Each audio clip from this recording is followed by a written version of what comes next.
ஏசம்மா நீரே என்னோடு இருப்பவரே, என்ன வந்தாலும் கலங்கிடனே, அப்பா நீர் என்னோடு இருப்பதனால் என்ன வந்தாலும் கலங்கிடனே, அப்பா நீர் என்னோடு. சேர்ந்து பாடுவோம்.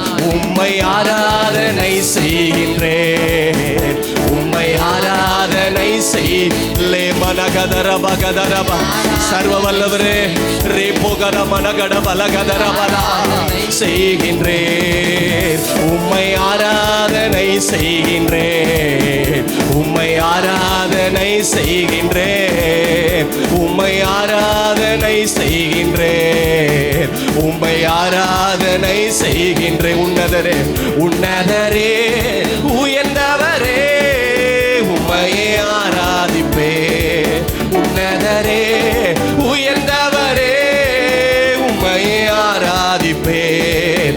யெகோவா ஷாலோம் நீரே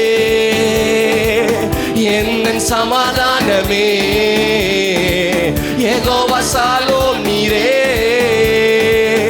என் சமாதானமே, நித்திய மகிழ்ச்சி எனக்கு தந்தி, சஞ்சலம் தாவிப்பும் நீக்கிவிட்டீர், நித்திய மகிழ்ச்சி எனக்கு தந்தீர், சஞ்சலம் தாவிப்பும் நீக்கிவிட்டீர்.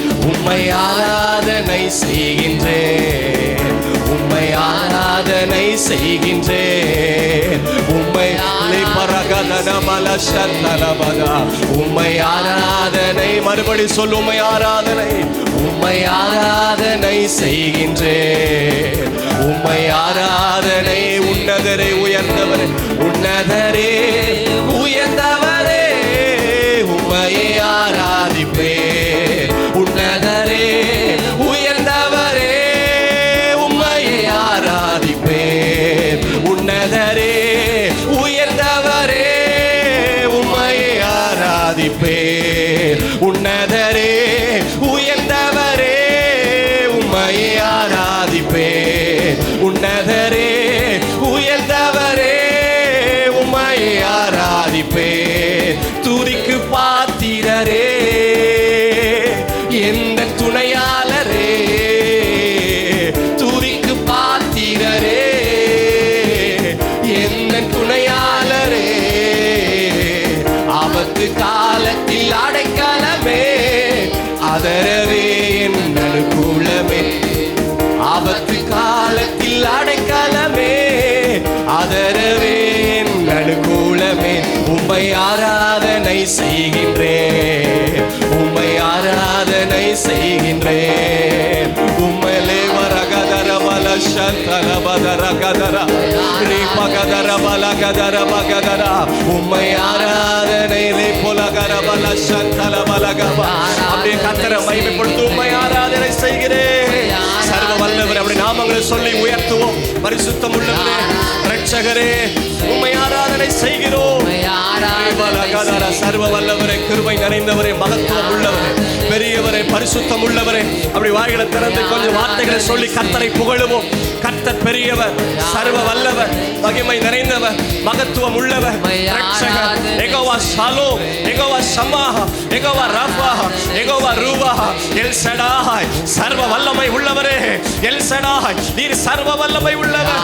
ஹல்லேலூயா. உம்மை ஆராதனை, உம்மை ஆராதர பகதர பகதர பகதர ரேகதர பகதர பகதர பகதர பகத, உம்மை ஆராதர மல சந்தரபா ரே பகதர மலகதர பக.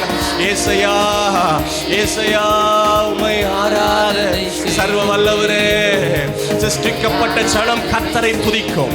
அவர் நம்மை உருவாக்கினார் கர்த்தரை துதிப்பதற்கு. இந்த ஜனத்தை எனக்கென்று ஏற்படுத்தினேன், இவர்கள் என் துதியை சொல்லி வருவார்கள். கர்த்தர் துதிக்கப்படத்தக்கவர், கர்த்தர் துதிக்கப்படத்தக்கவர். ஹல்லேலூயா. உம்மை ஆராதனை செய்கிறேன், ஆராதனை உமக்கே, ஆராதனை.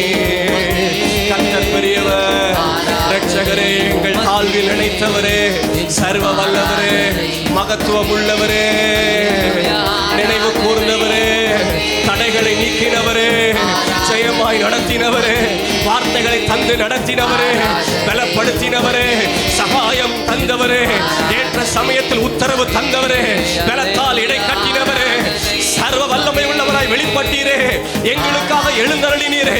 உம்மை உயர்த்துகிறோம், மகிமைப்படுத்துகிறோம்.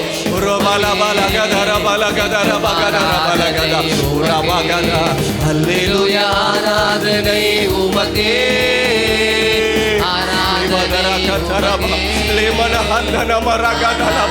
உமக்கு நிகரானவர் இல்லை, உமக்கு சமமானவர் இல்லை, உமக்கு ஒப்பானவர் இல்லை. மேலே வானத்திலும் கீழே பூமியிலும் உம்மை தவிர வேறு ஒரு நாமம் கட்டளையிடப்படவில்லை. நீர் ஒருவரே பெரியவர், நீர் ஒருவரே பரிசுத்த, நீர் ஒருவரே மகத்துவ, நீர் ஒருவரே நித்திய நித்திய வாசியும் பரிசுத்தர் என்னும் நாமமுடையவரே, உம்மை உயர்த்துகிறோம். ரே பலபா சந்தடபல கதடபலபரபா லி பராதலபல கதரபலகதா ரி டடகதடபலபலபா. நல்ல யுத்த பாஷையில பேசுவோம், அந்நிய பாஷையில பேசி களி கூறுவோம், ஆவியில பலப்படுவோம். சாவுக்கு ஏதுவான சரீரத்தை உயிர்ப்பிக்கிற பரிசுத்த ஆவியானவர் லேபரகதலபதலபக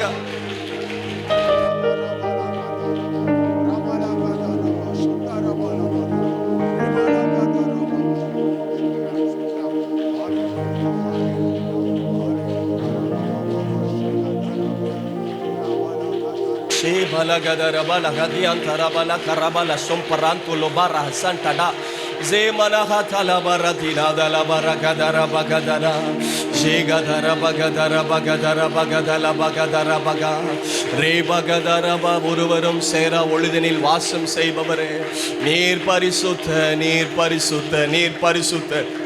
சேனைகளின் கர்த்தரே, நீர் யுத்தத்தில் வல்லவர், பராக்கிரமுள்ள கர்த்தராமே, பராக்கிரமுள்ள கர்த்தராமே.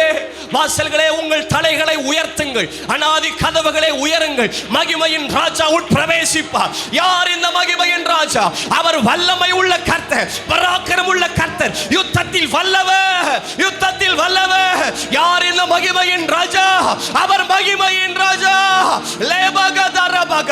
எல்லாரும் ஒருமித்து ஏக சத்தமாய் நல்ல கைகளை தட்டி தேவனுக்கு புகழ்ச்சி, கர்த்தருக்கு மகிமையை செலுத்துவோம்.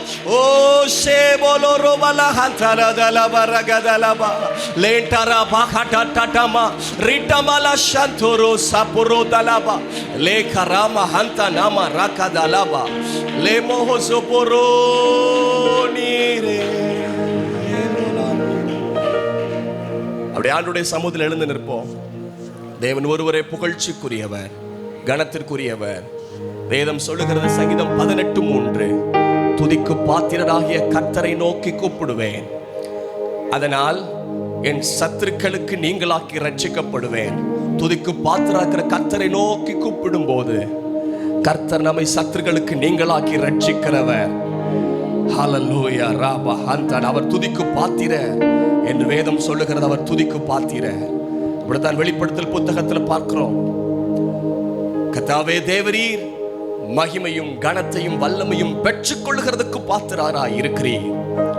அவர் கனத்தையும் வல்லமையும் மகிமையும் பெற்றுக்கொள்ள பாத்திரர்.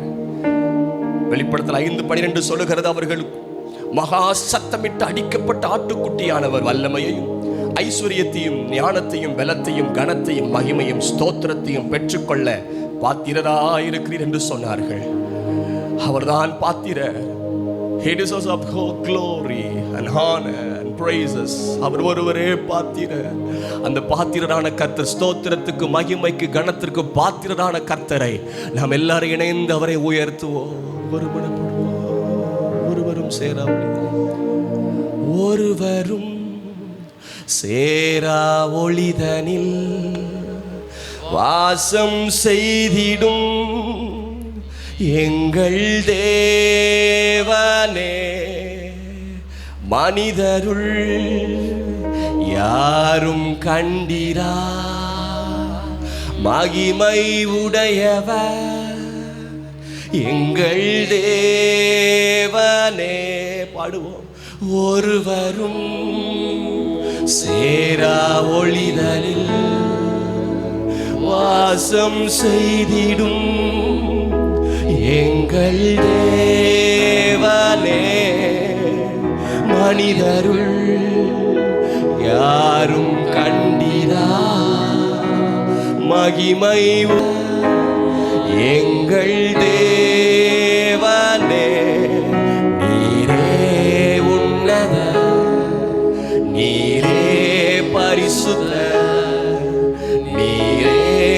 மகத்துவ உம்மை ஆராதிப்பே. நீரே உன்னத, நீரே பரிசுத்த, நீரே மகத்துவ உம்மையா. மறுபடி சேர்ந்து பாடும். நீரே உன்னத, நீரே உன்னத, நீரே பரிசுத்த, நீரே மகத்துவ உம்மை. Very good. அப்படி சேர்ந்து கைகளை உயர்த்தி மறுபடி சொல்லுவோம். நீரே உன்னத,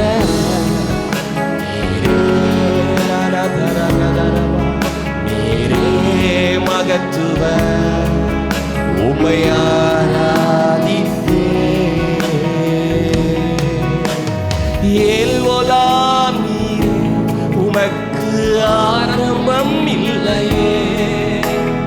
ஏல்வோலாம் நீரே, உமக்கு முடிவொன்றும் இல்லையே. ஏல்வோலாம் நீரே, உமக்கு ஆரம்பம் இல்லையே. ஏல்வோலாம் நீரே, உமக்கு முடிவொன்றும் இல்லையே. உம்மை அறிந்தவர் இல்லையே, உம்மை புரிந்தவர் இல்லையே, உம்மை கண்டவர் இல்லையே. உமக்கு உருவங்கள் இல்லையே. உம்மை அறிந்தவர் இல்லையே, உம்மை புரிந்தவர் இல்லையே, உம்மை கண்டவர் இல்லையே. உமக்கு உருவங்கள் எல்லாம் பாடும். நீரே, நீரே உன்னத, நீரே, நீர் ஒருவரை பரிசுத்தர், நீரே Holy God. உம்மையா நீரே, நீரே லதரமன கதரம கதரம லே சுரபல ஹந்தனமர கதரம நேதன. உம்மை நாம் சபையாய் சேர்ந்து பாடும். நீரே உன்னத, நீரே உன்னத, நீரே பரிசுத்த, நீரே மகத்துவ உம்மை. மறுபடி பாடும். நீரே உன்னத, நீரே உன்னத, நீரே பரிசுத்த, நீரே ஆராதிப்பே. நீரே உன்னத, நீரே பரிசுத்த, பரகதர பகதர பகத லேந்தன மனமந்தல சந்தல பரகதர. நீரே சரதர பலஹதர, பரிசுத்த, Holy God, Holy God, பரிசுத்தமய ஆராதிப்பே. ஹல்லேலூயா, ஹோசன்னா, ஹல்லே. மரணத்தை ஜெயித்தவர், மரித்தேன் ஆனாலும் சதா காலமும் உயிரோடு இருக்கிறேன் என்று சொன்னவர், மரணத்தை ஜெயமாய் விளங்கினவர், ஆதாரம் வென்றவரே. யாவோ சின்னா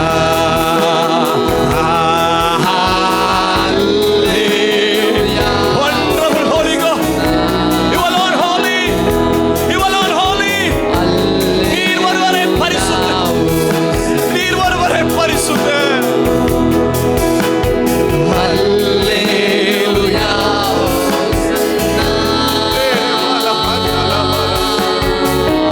ஹல்லேலூயா. சொல்லுவோம். பாத்திரர் நீரே இயேசுவே, பாத்திரர் நீரே இயேசுவே, நீர் பாத்திரர். ஸ்தோத்திரத்திற்கும் கனத்திற்கும் வல்லமைக்கும் மகிமைக்கும் பாத்திரரே. எல்லா புகழ்ச்சிக்கும் பாத்திரர். You alone worthy, you alone worthy, you are all together worthy, you are all together. எல்லாரும் இணைந்து சபையாய் பாடும். பாத்திரரே, பாத்திரர் நீரே இயேசுவே, நீ பாத்திரரே.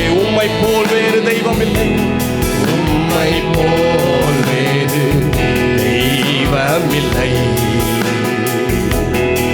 உம்மை போல் வேறு தெய்வமில்லை, உம்மை போல் Jesus, hallelujah, உம்மை போல் வேறு தெய்வமில்லை. பாத்திர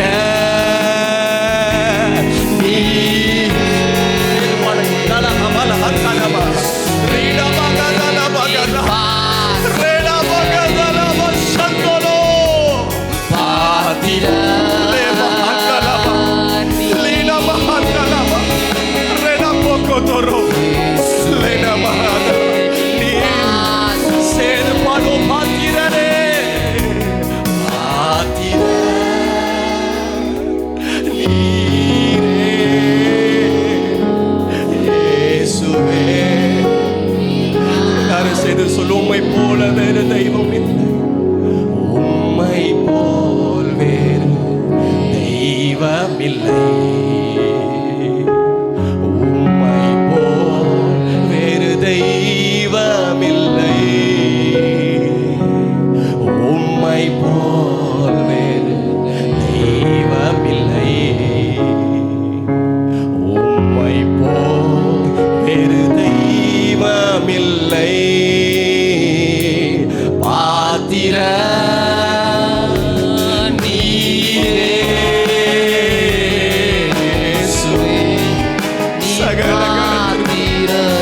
சகல மகிமைக்கு புகழ்ச்சிக்கும் நீர் ஒருவரே பாத்திர, நீர் ஒருவரே பாத்திர. இயேசுவே நீ பாத்திரரே, தூயரே தூயரே,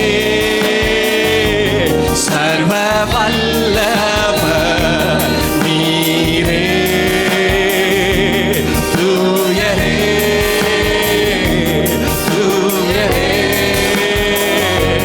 சர்வ வல்லவர் நீர். பாத்திரரே பாத்திரரே, துதி உமக்கே பாத்திரரே பாத்திரரே, துதி உமக்கே, நீரென்றும் தூயரே தூயரே, சர்வ நீர் ஒருவரே உயர்ந்தவர், நீர் ஒருவரே எங்கள் தூயரே, சலமல ஹந்தல பாபா, நீரே தூயரே தூயரே தூயரே, சர்வ லரபல ஹரபல ரகதரபல ரிபபப, தூயரே தூயரே. பரலோகம் அப்படித்தான் சேனைகளின் கர்த்தர் பரிசுத்தர் பரிசுத்தர் பரிசுத்தர் என்று ஓயாமல் துதித்துக் கொண்டிருக்கிறது. அந்த பரலோகத்தின் ஆராதனைகள் வெளிப்படுகிறதற்காய் ஸ்தோத்திரம். தூயரே தூயரே, சர்வ வல்லவர் நீரே, பாத்திரரே துதி உமக்கே. ஆமென், ஹல்லேலூயா, ஹோசன்னா.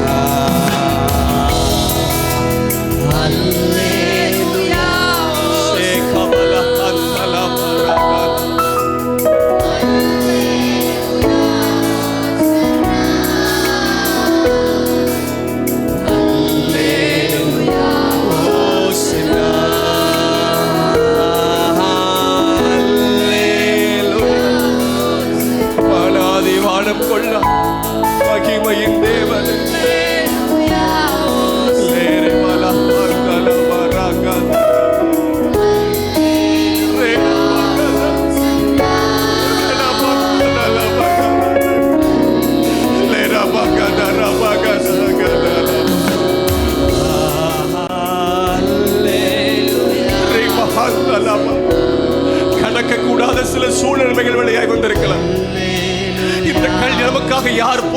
போடுவார்.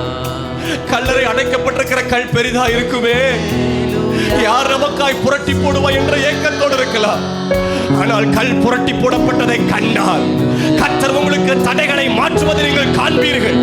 உங்களுக்கு விரோதமாய் எழுதப்பட்டிருக்கிற சட்டத்தின் கல், உங்களுக்கு விரோதமாய் நிறுத்தி வைக்கப்பட்டிருக்கிற கற்களை கர்த்தர் உங்களுக்காக புரட்டி போட முடியும். அவருடைய உயிர் தழுதலின் வல்லமை, அவருடைய உயிர் தழுதலின் மகிமை உங்களுக்காக கிரியை செய்ய முடியும். அவருடைய உயிர் தழுதலின் வல்லமை இன்றைக்கும் இருக்கிறது.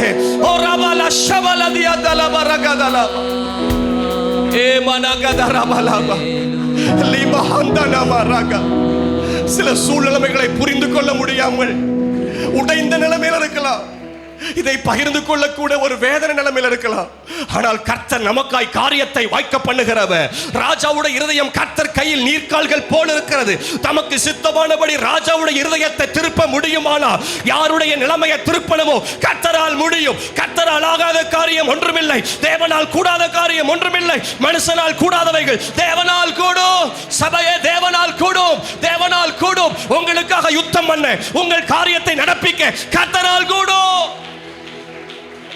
Everything is possible with God. எல்லாம் தேவனால் கூடும், தேவனால் கூடும். மனிதனால் கூடாதவைகள் தேவனால் கூடும். லே மஹந்தல ரபகத லே பகத ரபகத ரக மௌன ஹம்புலோ ரப்போதனா சந்தலாக. சில இரவுகள் வேதனையின் இரவுகளாக இருக்கலாம், குழப்பத்தின் இரவுகளாக இருக்கலாம். ஆனா ஒரே இரவுல காரியத்தை மாதனா முடிய பண்ணினவர். ஹல்லேலூயா. ரேபோ ஹந்த நாம ராக லேபோ ரோஹந்த நாம ராக. ஹல்லேலூயா. ரேதிரி பகதரா. உமக்கே ஸ்தோத்திரம், உமக்கே ஸ்தோத்திரம். உயிருள்ள நாளெல்லாம் உமக்கே ஸ்தோத்திரம், உமக்கே ஸ்தோத்திரம், உமக்கே ஸ்தோத்திரம். உயிருள்ள நாளெல்லாம் உமக்கே ஸ்தோத்திரம். திராட்சை ரசம் பார்க்கிலும், திராட்சை ரசம் பார்க்கிலும் இனிமை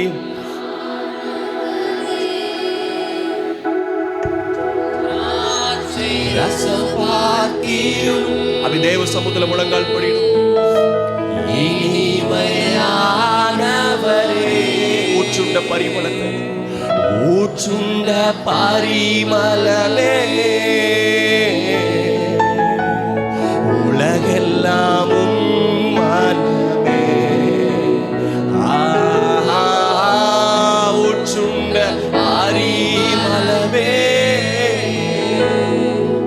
உலகெல்லாமும் வாழ்ந்தாலும் உம்மோடுதான், மரித்தாலும் உம்மோடுதான், வாழ்ந்தாலும்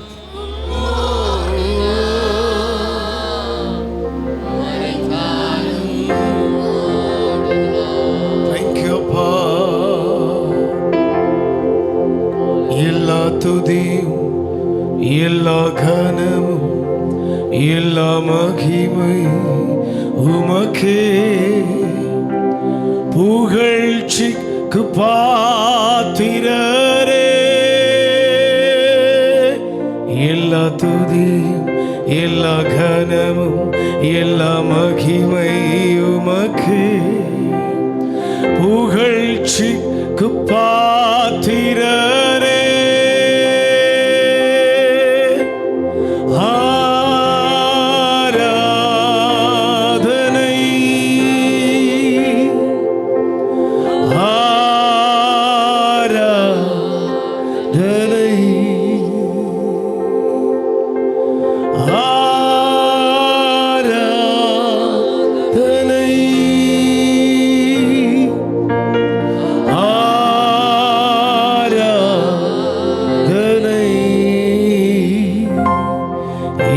துதியும் எல்லா கனமும் எல்லா மகிமை உமக்கே. புகழ்ச்சிக்கு பாத்திரரே, எல்லா துதியும் லிம்ரகடோனோஸ் கஃபில் பரஹடந்தோஸ் எல் கபனஹஸஃபியம் பிரதஹஸல்லது குதோலியம் பிரதௌஸா அட்டகபனஹடம் த்ரிப்னாஸஃபில் ஹதன் திகரந்தோஸ் கதா அபர்பனோஸ் கட்டில் மெண்டஸஃபைடோ சிங்காசனத்தில் வீற்றிருக்கிறவருக்கு முன்பாக 24 மூப்பர்களும் 4 ஜீவன்களும் எண்ணி முடியாத தூதர்களும் வணக்கமாய் விழுந்து இரவும் பகலும் அவர்களுடைய வாயிலிருந்து தொழுது கொள்ளுகிற வார்த்தை என்ன தெரியுமா? அவர் இருந்தவர், அவர் இப்பொழுதும் இருக்கிறவர், அதிசீக்கிரத்தில் வரப்போகிறவராகிய சர்வ வல்லமையுடைய கர்த்தர். அவர் பரிசுத்தர், அவர் பரிசுத்தர், அவர் பரிசுத்தர். சபையாக சேர்ந்து சொல்லுவீங்களா?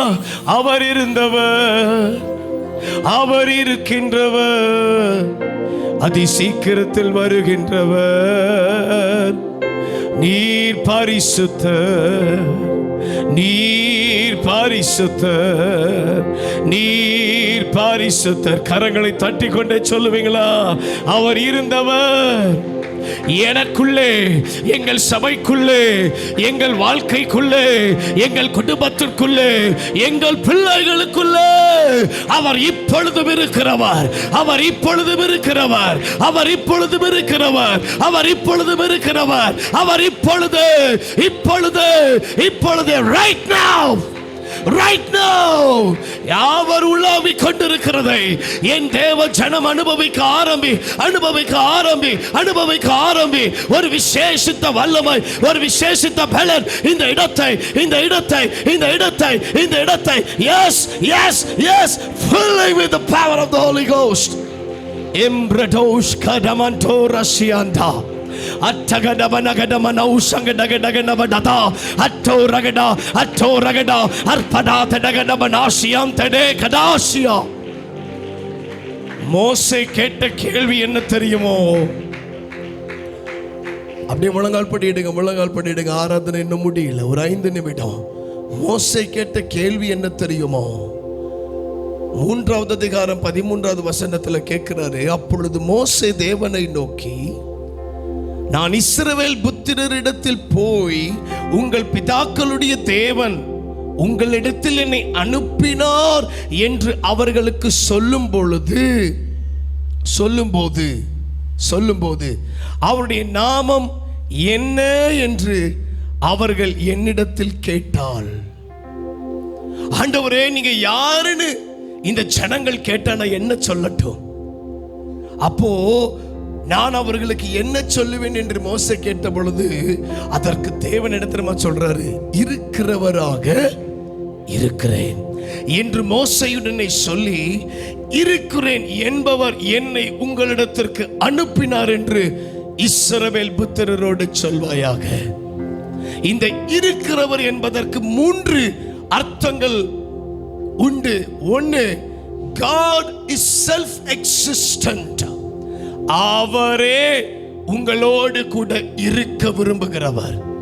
வேற யாரையும் இருக்க அனுமதிக்க மாட்டார். வேற யாரும் உங்க வாழ்க்கையில குறுக்கிட விட மாட்டார்.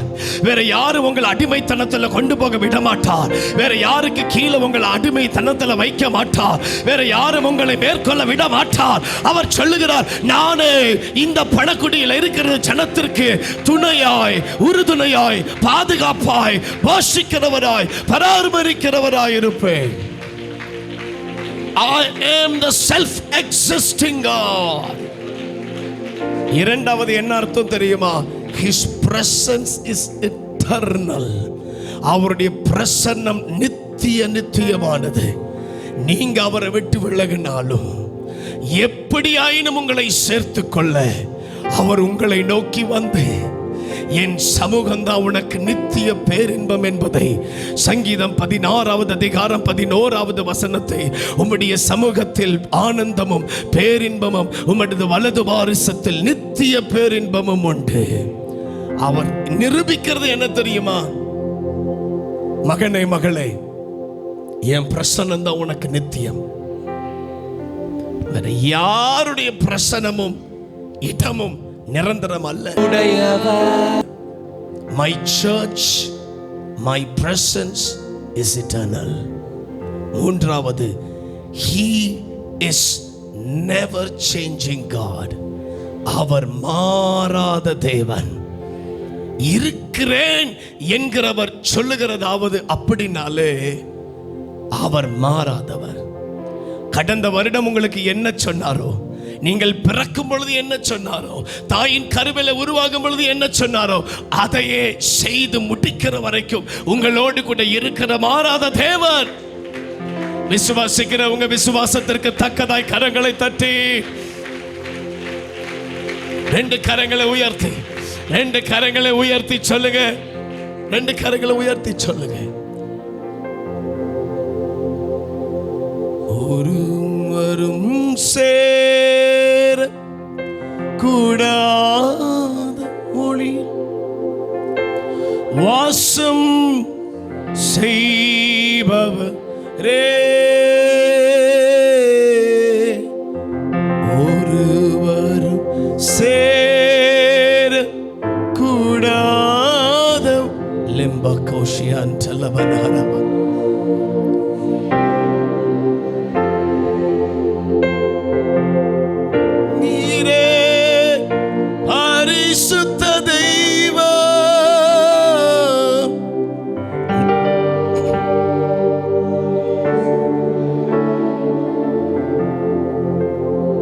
மாத்திரம்தான் எங்கள் பரிசுத்த தெய்வம். நீரே நீர்மா ரக்கபகதல் யப்ரதான ஷகதல ரிக்கபகதன வனராதி அந்தரால வனகதர. நன்றி தகப்பனே, எங்களோடு கூட நீங்க பேசிக் கொண்டிருக்கிறீங்க. இந்த இடத்துல இந்த அளவிட முடியாத, அளந்து பார்க்க முடியாத பிரசன்னத்திற்காக நன்றி. It was well and disciplined worship before the Lord.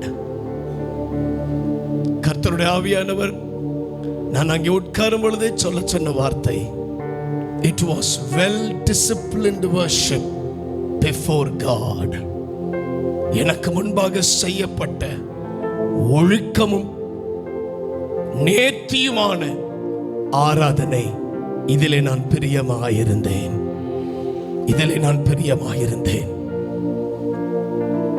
இயேசு கிறிஸ்துவின் நாமத்தில் ஜெபிக்கிறோம் பிதாவே, ஆமென். உட்கார்ந்து கொள்ளுங்கள். கர்த்தருடைய நாமம் பெரும் புகழ் அடையட்டும். காணிக்கை பகுதி, அறிவிப்பு பகுதி, ஜெப நேரம் எல்லாம் இருக்கிறதுனால நிச்சயமாக 9:30 மணிக்குள்ள கர்த்தருடைய வார்த்தையை கொடுத்து முடிக்க கர்த்தர் கிருபை செய்வார். ஆமென். ஆண்டவராகிய தேவனுடைய குமாரன் இயேசு கிறிஸ்து பரிசுத்த ஆவியானவர் திருத்துவ தேவனுடைய நாமத்தில் உங்களை வாழ்த்துகிறேன். சாமுவேல் ஜெபராஜ் பாஸ்டருடைய இடத்திலும், பாஸ்டர் ஜோயல் அவர்களுடைய மத்தியிலும், என் அன்பு சகோதரன் எபி அவர்களின் மத்தியிலும், எனக்கு பிரியமான தேவ பிள்ளைகளாகிய உங்கள் மத்தியிலும் கர்த்தர் என்னை கொண்டு வந்ததற்காக கர்த்தரை நான் ஸ்தோத்தரிக்கிறேன். ஒரு ஆமென் சொல்ல கேட்கிறேன். உங்களுக்காக ஜெபித்த பொழுது கர்த்தரின் உள்ளத்தில் வைத்த வார்த்தை இந்த நாளிலே சுருக்கமாக உங்கள் மத்தியில் பேசிவிட்டு கடந்து செல்ல விரும்புகிறேன். தீர்க்க தரிசனமாய் கர்த்தருடைய ஆவியானவர் என் உள்ளத்தில் வைத்த ஒரு வார்த்தை. கர்த்தர் உங்களோடு கூட பேசுவார். ஆமென். இந்த நாளுக்கான தியான பகுதியாக 2 ராஜாக்களின் புஸ்தகம் 6வது அதிகாரத்திற்கு நேராய் நம்முடைய கவனத்தை திருப்புவோம். Turn your Bible to 2 Kings chapter 6. இதனுடைய 6வது வசனத்தின் கடைசி பகுதியும் 7வது வசனத்தின் முதல் பகுதியையும் சேர்ந்து நம்ம வாசிக்க போறோம். எல்லாரும் எடுத்துட்டீங்களா? பழைய ஏற்பாட்டில் 473வது பக்கம். கர்பண்டோ சஃபைரா எல் பிரஹடோஷ் கம்ப்ரடாஸ் 473வது பக்கம் வாசிப்போமா? அதை அங்கே எரிந்து அந்த இரும்பை மிதக்க பண்ணி அதை எடுத்துக்கொள் என்றான். அப்படியே அவன் தன் கையை நீட்டி அதை எடுத்துக்கொண்டான். கண்களை மூடி ஜெபிப்போம். அன்பின் பரலோக பிதாவே, இந்த நல்ல நாளுக்காக கர்த்தரை ஸ்தோத்தரிக்கிறேன். இந்த நல்ல வார்த்தைக்காக தேவனே உம்மை நாங்கள் மகிமைப்படுத்துகிறோம்.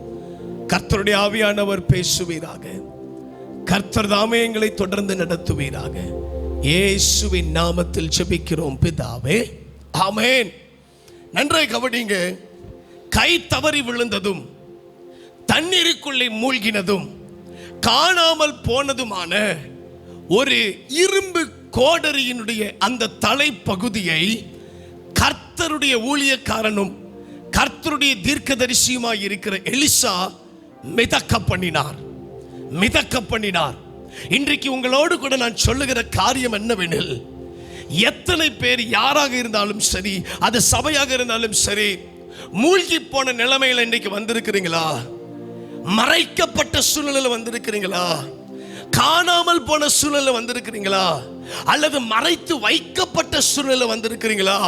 வெளிப்படாத நிலைமையில வந்திருக்கிறீங்களா?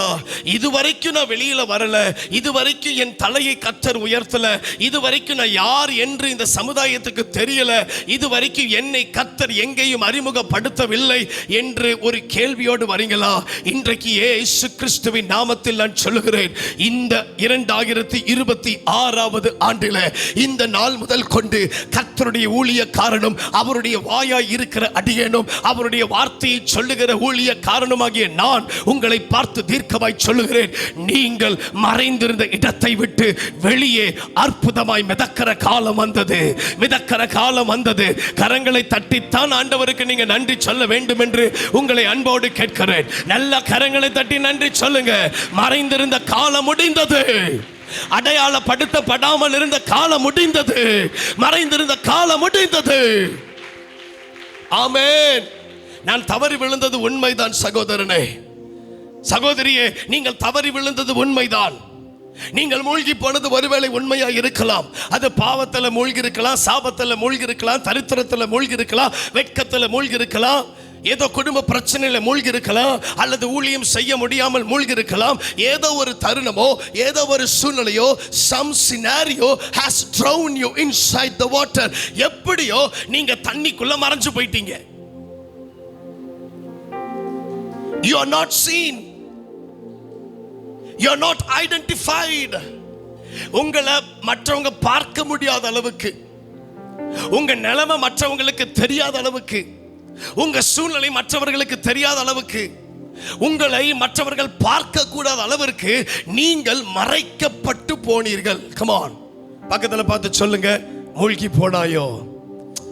கேட்க மாட்டேங்கிறீங்களே. மூழ்கி போனாயோ, மறைக்கப்பட்டாயோ, மறைத்து வைக்கப்பட்டாயோ, மறக்கப்பட்டாயோ, ஒதுக்கப்பட்டாயோ. இன்றைக்கு சொல்லுங்க, இன்றைக்கு நீ அற்புதமாய் வெளியே காணப்படுவாய். ஆமென். எந்த மனுஷன் உள்ள போட்டானோ அவனை எடுக்க ஆண்டவர் அனுமதிக்கல. நான் இந்த வேத பகுதியை வாசிச்ச பொழுது, ஒரு கொம்பை வெட்டி அவன் தண்ணிக்குள்ள போட்டு அதை மிதக்க பண்ணின உடனே அதை எடுத்துக்கொள் என்று தீர்க்கதரிசி சொல்ல, 7வது வசனத்தில் அவன் என்ன செஞ்சானா? தன் கையை நீட்டி. அப்போ விழுந்த இடம் எப்படிப்பட்ட இடம்? சுலபமா எடுக்கக்கூடிய இடம், கையை நீட்டி எடுக்கக்கூடிய இடம். கையை நீட்டுற அளவுக்கு தான் அந்த கோடரியானது விழுந்து இருக்குது. ஆனா எவன் ஒருவன் அந்த கோடரியை உள்ள தவற விட்டானோ அவனுக்குள்ள ஒரு பயம் இருந்தது. என்ன பயம்னா, ஐயோ அது என்னுடைய கோடரி இல்லையே, நான் இரவலாய் வாங்கினது என்ற பதற்றத்துல அவன் கை நீட்டி எடுக்க வேண்டியதை கூட அவனால் எடுக்க முடியாத அளவுக்கு அவனுடைய கண்களும் அவனுடைய சிந்தையும் அவனுடைய இருதயம் அப்படியே உறைந்து போயிருந்தது. ஒருவேளை அந்த யோர்தான் நதியினுடைய போக்கு வேகமாக இருந்ததுனால பயந்திருக்கலாம், அல்லது ஒருவேளை அவன் கை நீற்ற தூரத்தில், நேற்று நான் ஆராய்ந்து பார்த்தேன், அந்த யோர்தான் நதி, அதுவும் இந்த தீர்க்கதரிசிகளின் புத்திரர் இருந்த அந்த இடத்துல ஓடின நதியினுடைய அகலம் 90 அடி. 90 அடி. அகலம் என்ன சொல்றது, பிரெத். கிட்டத்தட்ட அந்த நதியினுடைய ஆழம், நடு நதியில அதனுடைய ஆழம் 30 அடி வரைக்கும் போகும். ஆனா கரையிலிருந்து சுமார் 3 to 6 அடி வரையிலும் அதனுடைய ஆழம் 2 அடியிலிருந்து 4 அடி தான் இருக்குமா. அப்போ ஒரு கோடரி விழுந்துச்சுன்னா இவன் கையை நீட்டி என்ன செய்யலாம், எடுக்கலாம். ஆனா எடுக்க கூடாத அளவிற்கு அவனுடைய சிந்தையிலும் மனதிலும் ஏதோ ஒரு பயம் ஏற்பட்டு விட்டது. என்ன பயம் தெரியுமா? ஐயோ, நான் இரவலாய் வாங்கினதை கைவிட்டுட்டேனேன்னு பயந்திருக்கலாம், அல்லது நதியினுடைய ஓட்டத்தில் நான் எப்படி கைவிடுவேன்னு பயந்திருக்கலாம், ஒருவேளை விழுந்த இடத்துலயும் ஆழம் அதிகமா இருந்திருக்கலாம்னு பயந்திருக்கலாம். அவன் பயந்தது உண்மை. ஏனென்றால் அந்த பயம் வந்ததுனால, அவனுடைய இருதயம் உறைந்து போனதுனால அவன் நேர யாரை கூப்பிட்டான் தெரியுமா? என் ஆண்டவனே. அதை மிதக்க பண்ணினான். நன்றாக கவனிங்கள். ஏன் இதை முன்னமாக சொல்றேன்னா, அவன் தவறு விட்டதை அவனை எடுத்திருக்க முயற்சித்திருக்கலாம். முயற்சி பண்ண கர்த்தர் அனுமதிக்கல. நீங்கள் விழுந்த இடத்துல நீங்களே எழும்பலான முயற்சி பண்ணினாலும் கர்த்தர் அனுமதிக்காததற்கு காரணம் என்ன தெரியுமா? அவரே வந்து அற்புதமாய் உங்களை வெளியே கொண்டு வர வேண்டும் என்று அவர் ஆசைப்பட்டு. நல்ல கரங்களை தட்டி இயேசுவின் நாமத்தில்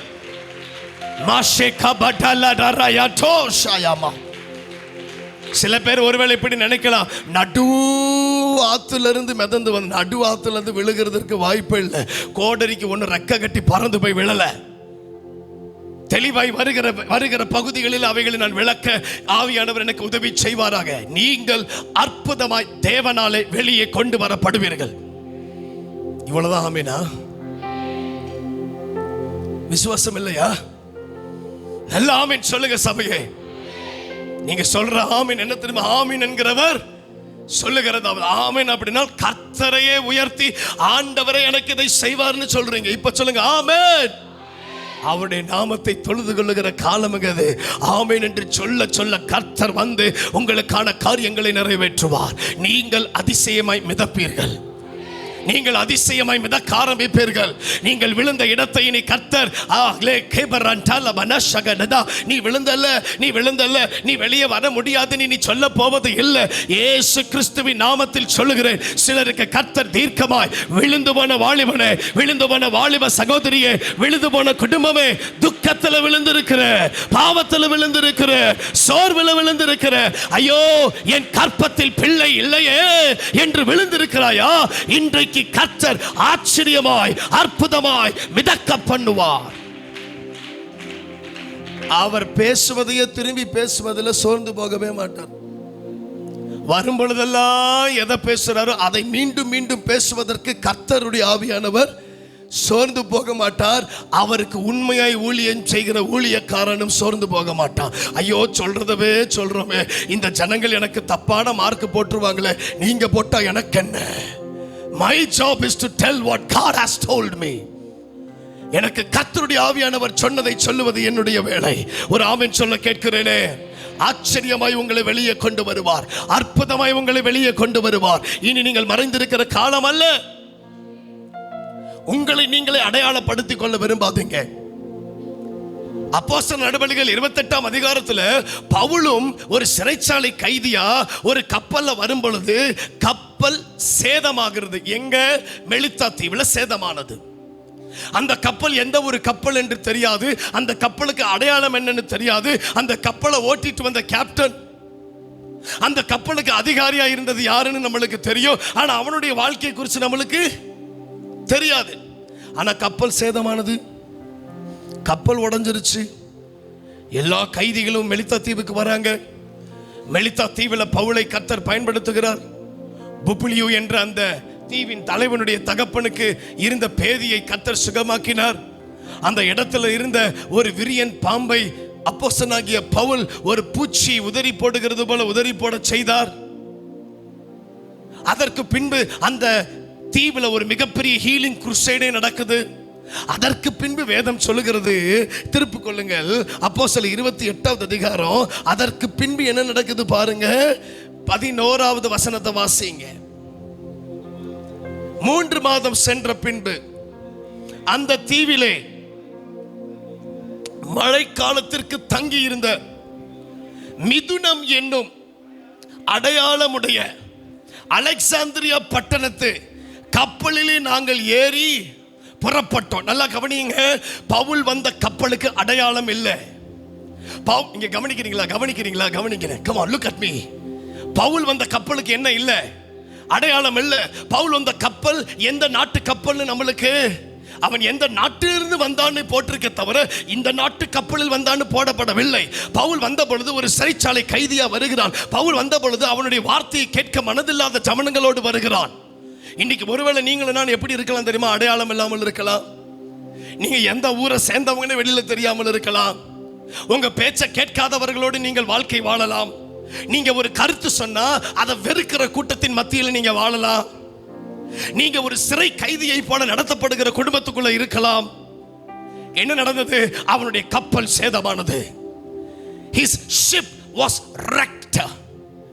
இன்றைக்கு சிலருடைய குடும்பத்தை பார்த்து கர்த்தர் தீர்க்கமாய் சொல்லுகிறார், சிலருடைய கப்பல் சேதமானது நல்லது. ஏன் தெரியுமா? கப்பல் சேதமானதுனால தான் மெலித்தா தீவை கர்த்தர் கண்டறிய செய்தார். இன்னைக்கு உலகத்திலேயே 1% விடாமல் 100% ஆவிக்குரிய கிறிஸ்தவர்கள் இருக்கிற நாடு மால்டா. அதுதான் மெலித்தா. அன்றைக்கு கப்பல் சேதமானதற்கு காரணத்தினால் இன்னைக்கு ஒரு தேசமே முழு கிறிஸ்தவ தேசமாய் மாறி இருக்கிறது. நீங்க போய் அதனுடைய மேப்பை போட்டு பாருங்க. Look about Malta. மால்டா என்ற தேசத்தை குறித்து நீங்க சர்ச் பண்ணி பாருங்களேன். பஞ்சமில்லாத தேசம், கஷ்டமில்லாத தேசம். கிறிஸ்தவத்தின் மகிமை, ஆவிக்குரிய சபைகள் மாத்திரம் அந்நிய பாஷையினாலும் ஆவிக்குரிய அனுபவத்தில் வாழுகிற ஒரு முழு தேசம் என்பது மால்டா. அதுதான் அன்றைய காலத்தில் இருந்த ஒரு மெலித்தா தீவு.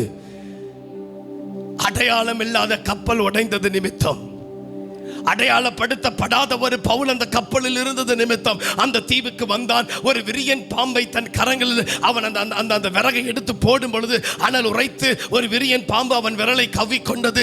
ஆங்கில வேதாகமத்தில் அது பேபி ஸ்னேக்னு போட்டிருக்கு ஒரு டிரான்ஸ்லேஷன்ல. அதனாலதான் அவன் பூச்சி உதறி போடுகிறது போல உதறி போட்டான். ஒரு கன்கார்டன்ஸ்ல வாசித்த பொழுது, ஒரு கிராஸ் ரெஃபரன்ஸ்ல வாசித்த பொழுது it was a baby snake. ஏன் தெரியுமா அவனுடைய கப்பல் சேதமானது?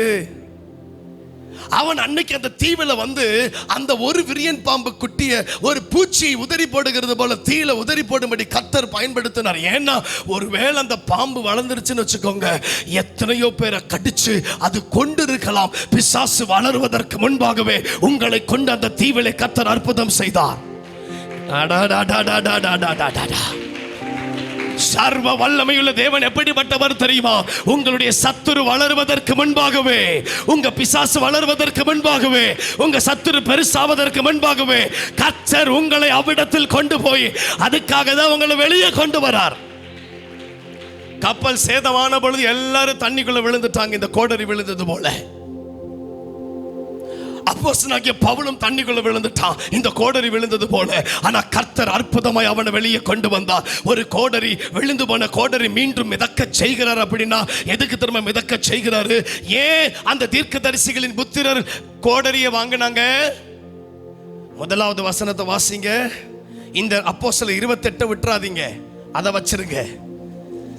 இப்ப போங்க 2 ராஜாக்கள் 6வது அதிகாரத்துக்கு போங்க. முதலாவது வசனம் யாராச்சும் எனக்கு உதவி செய்ய பார்க்கலாம். கீழே மைக்கில் வாசிக்கிறவங்களுக்கு சரி, நான் வாசிக்கிறேன், கவனிங்க. தீர்க்கதரிசிகளின் புத்திரர் எலிசாவை நோக்கி, இதோ நாங்கள் உம்முடன் குடியிருக்கிற இந்த இடம் எங்களுக்கு, சத்தமா சொல்லுங்களேன், யாரு சொல்ல முடியும்? கடந்த ஜனவரி மாதம் உங்க சபைக்கு நான் வந்து கர்த்தரனை போக சொல்லி நான் வந்து கர்த்தர் சொன்ன வார்த்தை யார் சொல்ல முடியும்? போன வருஷம் ஜனவரி மாதம் கர்த்தருடைய ஆவியானவர் அடியனை கொண்டு பேசின வார்த்தை என்ன? இப்படி மறந்தீங்கன்னா நான் என்ன செய்யுது? ஏன் பாஸ்டர் 53 வாரம் 53 செய்தியை கேட்டிருக்கிறோம், நீங்க முதல் மாசம் பண்ண செய்தியை என்கிட்ட கேட்டீங்கன்னா நான் எப்படி சொல்ல? நான் என்ன சூப்பர் கம்ப்யூட்டரா? மனுஷனுடைய மூளை சூப்பர் கம்ப்யூட்டரை விட பயங்கரமான மூளை. கர்த்தருடைய ஆவியானவர் பேசினது என்ன தெரியுமா? நீங்கள் வளருவீர்கள். கடுகு விதைகள் எல்லாவற்றிலும் சிறியதாக இருந்தும் அது விதைக்கப்பட்ட பின்பு அது ஒரு பெரிய மரமாய் மாறும். ஆகாயத்து பறவைகள் அவைகளில் வந்து கூடும். உங்களுக்கு 8 பீச்சணும். எதிலெல்லாம் நீங்கள் வளருவீர்கள்? You will grow in people. இங்கதான் இருக்கு சொல்றேன். எந்த காரியத்துல எல்லாம் நீங்க வளருவீங்கன்னு கர்த்தருடைய ஆவியானவர் பேசினார். You will சொல்லுங்க, வேகமா சொல்லிருங்க. You will grow in people. You will grow in promise. You will grow in power. You will grow in prophet. You will grow in place. You will grow in privilege. You will grow in prosperity. You will grow in God's presence. நீங்கள் வளருவீர்கள் கர்த்தர் பேசினார். இன்றைக்கும் அதே காரியத்தை நான் சொல்றேன். முதலாவது வசனம், எதற்கு இந்த கோடரி சம்பவத்தை ஆண்டவர் இன்ட்ரோடியூஸ் பண்றாருன்னா, ஏன் இந்த தீர்க்கதரிசிகளுடைய புத்திரர் கோடரியை வாங்கினாங்கன்னா, அவர்கள் குடியிருக்கிற இடம் நெருக்கமாயிருந்தது. அப்படின்னா என்ன அர்த்தம்? அவங்களுக்கு இப்ப இருக்கிற இடம் போதல. இருக்கிற இடம் போதாததனால ஒரு விசாலமான இடத்திற்கு கர்த்தர் அவர்களை அழைத்து கொண்டு போகிறார். விசாலமான இடத்திற்கு போகணும்னா அங்க போய் குடியிருப்பதற்கு வீடு கட்டணும். அதற்கு மரங்கள், உத்திரங்கள், பாவைகள் தேவை. அதனால கோடரியை வாங்கினா. இப்ப சொல்லுங்க, எதற்கு இந்த கோடரி சம்பவத்தை ஆண்டவன் ஞாபகப்படுத்துகிறார் தெரியுமா? ஒரு மிகப்பெரிய ராஜ்யத்தின் கட்டுமானத்திற்காகத்தான் இந்த கோடரி இரவலாய் வாங்கப்பட்டது. நான் இயேசுவின் நாமத்தில் சொல்லுகிறேன், கடந்த வருடம் சொன்னதை மீண்டும் சொல்லுகிறேன், நீங்கள் வளருவீர்கள். இந்த இடம் நெருக்கமாகும்.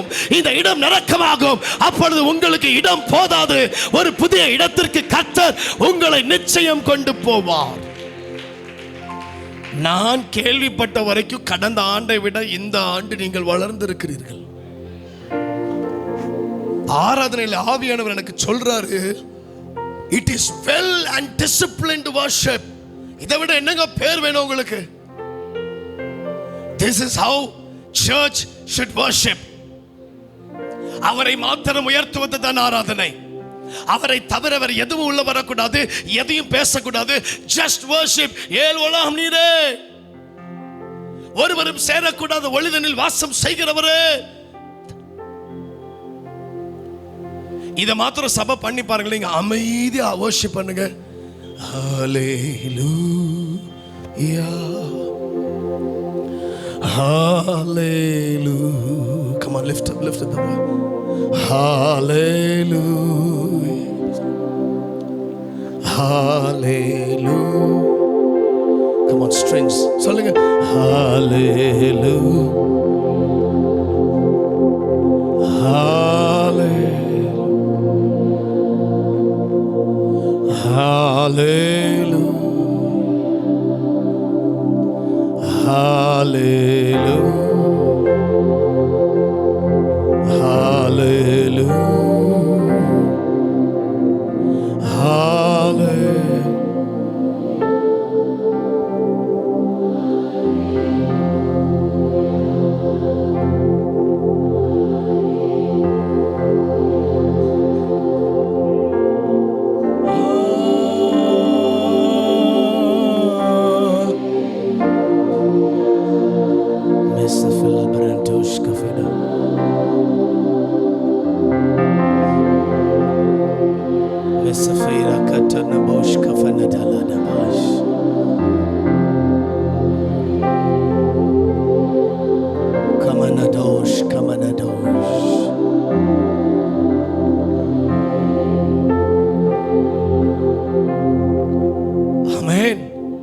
நீங்க பரலோகத்தை பூமிக்கு கொண்டு வந்துட்டா, பரலோகத்திலிருந்து நடக்கிறவைகள் பூமியில நடக்க ஆரம்பிச்சிடும்.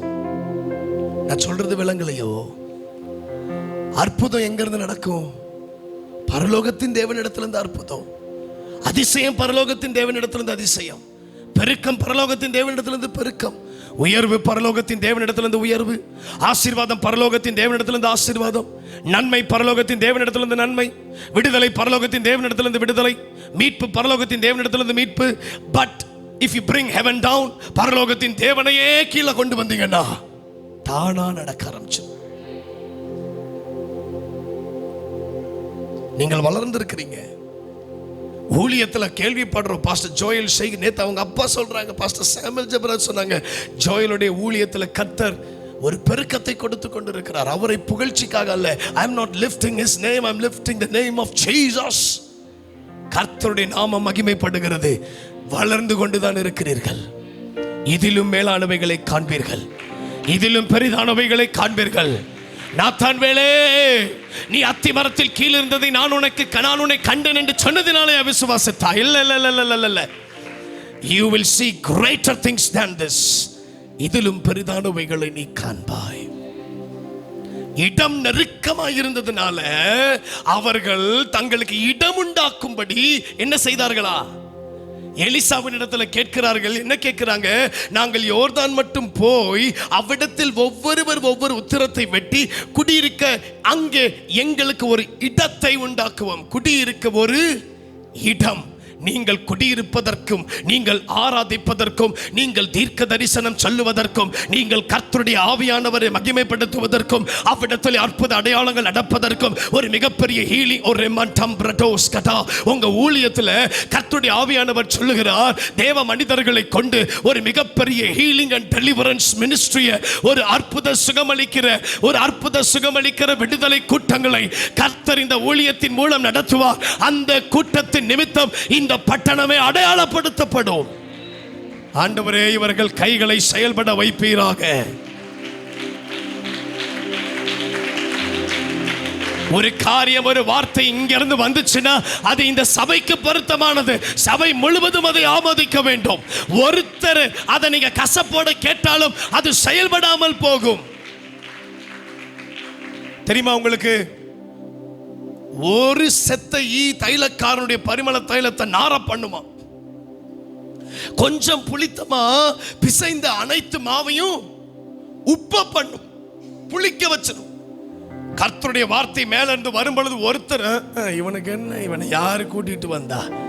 இவன் எப்ப பாரு ஆசீர்வாத வாக்குத்தத்த தீர்க்க தரிசனம், அதுதான் என் ஊழியமே. கர்த்தர் சொல்றதை சொல்லுவது என்னோட ஊழியம். நீங்க கீழே உட்கார்ந்துட்டு if you try to judge me or correct me, nothing is going to happen in your life or in my life. ஆனா என்ன பிரச்சனைனா, இந்த சபையினுடைய வாக்குத்தத்தங்களும் ஆசீர்வாதமும் தாமதமாவதற்கு நீங்க காரணமாயிராதீங்க. உங்கள் நிமித்தம் தாமதமாச்சுன்னா கர்த்தர் உங்ககிட்ட தான் கணக்கு கேட்பார். இருதயம் திறந்தவர்களை ஒவ்வொரு வார்த்தை வரும் பொழுது கரங்களை தட்டி நீங்க ஆண்டவருக்கு ஆமென் என்று சொல்லி கோடி நன்றி சொல்லணும். அல்லேலூயா. உங்களை அடையாளப்படுத்தாதீங்க. அப்போஸ்தலனாகிய பவுல் வந்த கப்பலுக்கு என்ன இல்லை? அடையாளம் இல்லை. எந்த ஊர் கப்பல்னு சொல்லப்படல.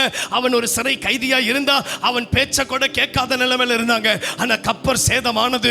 கர்த்தர் பவுலை பயன்படுத்தினார். அப்போ 28:17 வாசிச்சோம். அவர்களுக்கு வேண்டிய பொருட்களை கப்பலில் ஏற்றி அலெக்சாந்திரியா பட்டணத்து கப்பலும் மிதுனம் சின்னம் கொண்ட கப்பலிலும் அவர்கள் போனார்கள்.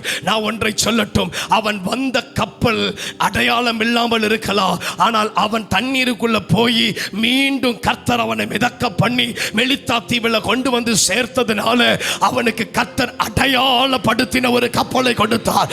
உங்க அடையாளம் உங்க கையில இல்ல, உங்க அடையாளம் கர்த்தர் கரத்தில் உண்டு. ஐயா மட்டோரா சிஃபின்ட கடாம்சா அர்க்கபடகன மனோஷியான்டடாரபடா. நீங்க அமைதியா இருந்துருங்க. உங்களுக்கு கர்த்தர் அடையாளமா இருப்பார். He will be your identity. உங்களை குறித்து அவர் உங்களுக்கு வெளியில கொண்டு வருவார். ஐயா, நீங்க செய்ய வேண்டியதில் என்ன தெரியுமா? கப்பல் சேதமான பிறகு நீங்க தண்ணிக்குள்ள மூழ்கும் பொழுது என்ன செய்யணும்? இந்த புத்திரர்களில் ஒருவன் கத்துனது போல, என் ஆண்டவரே, இந்த ரட்சிப்பு நான் இரவலாய் பெற்றேனே, நான் கரையத்துக்கு கொல்லப்பட்டேனே, இந்த கணவன், இந்த மனைவி, என் பிள்ளைகள், இந்த ஊழியம், இந்த சபை, இந்த நண்பர்கள் எனக்கு நீங்க இலவசமா கொடுத்தீங்களே, இந்த வாகனம், இந்த வீடு, இந்த தொழில், இந்த பள்ளிக்கூடம், இந்த ஆடை, இந்த அலங்காரம் எனக்கு நீங்க இரவலாய் கொடுத்தீங்களே அப்படின்னு நீங்க கூப்பிட்டால் போதும், மிதக்க ஆரம்பிச்சிருவீங்க. கர்த்தர் உங்களை அடையாளப்படுத்த ஆரம்பிப்பார். ஆமென். அடையாளப்படுத்தப்பட்ட கப்பலும் அலெக்சாந்திரியா பட்டணத்து கப்பலும். இப்ப கேட்கிறேன், இதுவரைக்கும் பவுல் சிறைச்சாலை கைதியா இருந்தவன் இப்ப புது கப்பல்ல எப்படி இருந்திருப்பாரு? அதே கைதியை போல நடத்தப்பட்டிருப்பாரா? ஐயா, சேதப்படாத கப்பல்ல அவனை பார்த்த விதம் வேற, சேதப்பட்ட பின்பு அவனை அந்த தீவில பார்த்த விதம் வேற. அவனை ஒரு கைதியாய் பார்த்தவர்கள் இப்பொழுது அவனை ஒரு மிகப்பெரிய ஊழியக்காரனாய் பார்க்கிறார்கள். அவன் கிட்ட இருந்து புறப்பட்ட தேவனுடைய வல்லமையை கண்டார்கள். அவன் விரியன் பாம்பு குட்டிய உதறி போட்ட வல்லமையை கண்டார்கள். அவன் கை வைத்து ஜெபித்த பொழுது நடந்த அற்புத சுகத்தை கண்டார்கள். இதுவரைக்கும் கேப்டனா இருந்தவன் இப்ப எப்படி மாறிட்டா? பவுலுடைய பேச்சை கேட்காதவன் இப்ப பவுல் என்ன சொன்னாலும் இதுதாங்க மிதக்க பண்ணுகிற அனுபவம். இப்படிதான் உங்களை கர்த்தர் வெளியே கொண்டு வர போறார். இப்படிதான் இந்த சபையும் இந்த சபையின் விசுவாச பிள்ளைகளும் இந்த சபையினுடைய ஊழியக்காரர்களையும் கர்த்தர் வெளியே கொண்டு வர போகிறார். நம்புறவங்க ஒரு ஆமென் சொல்ல மாட்டீங்களா? ஆமென். என்ன நடக்குது? இடம் பற்றாக்குறையா இருக்குது. இந்த கோடரி என்னன்னு சொல்லலாம்?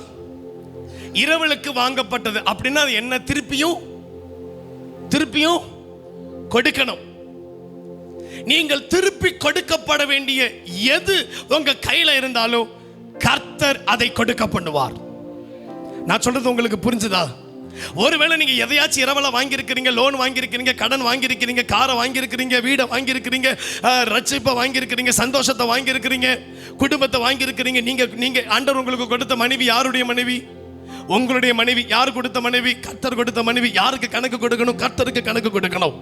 நீங்க ஆண்டவர் உங்களுக்கு கொடுத்த கணவன், உங்களுக்கு கொடுக்க போற கணவன், உங்களுக்கு கொடுக்க போற மனைவி கர்த்தரிடத்திலிருந்து வந்ததுனால அவங்களுக்குரிய கணக்கு யாருக்கு? You should be accountable about your spouse to the Lord.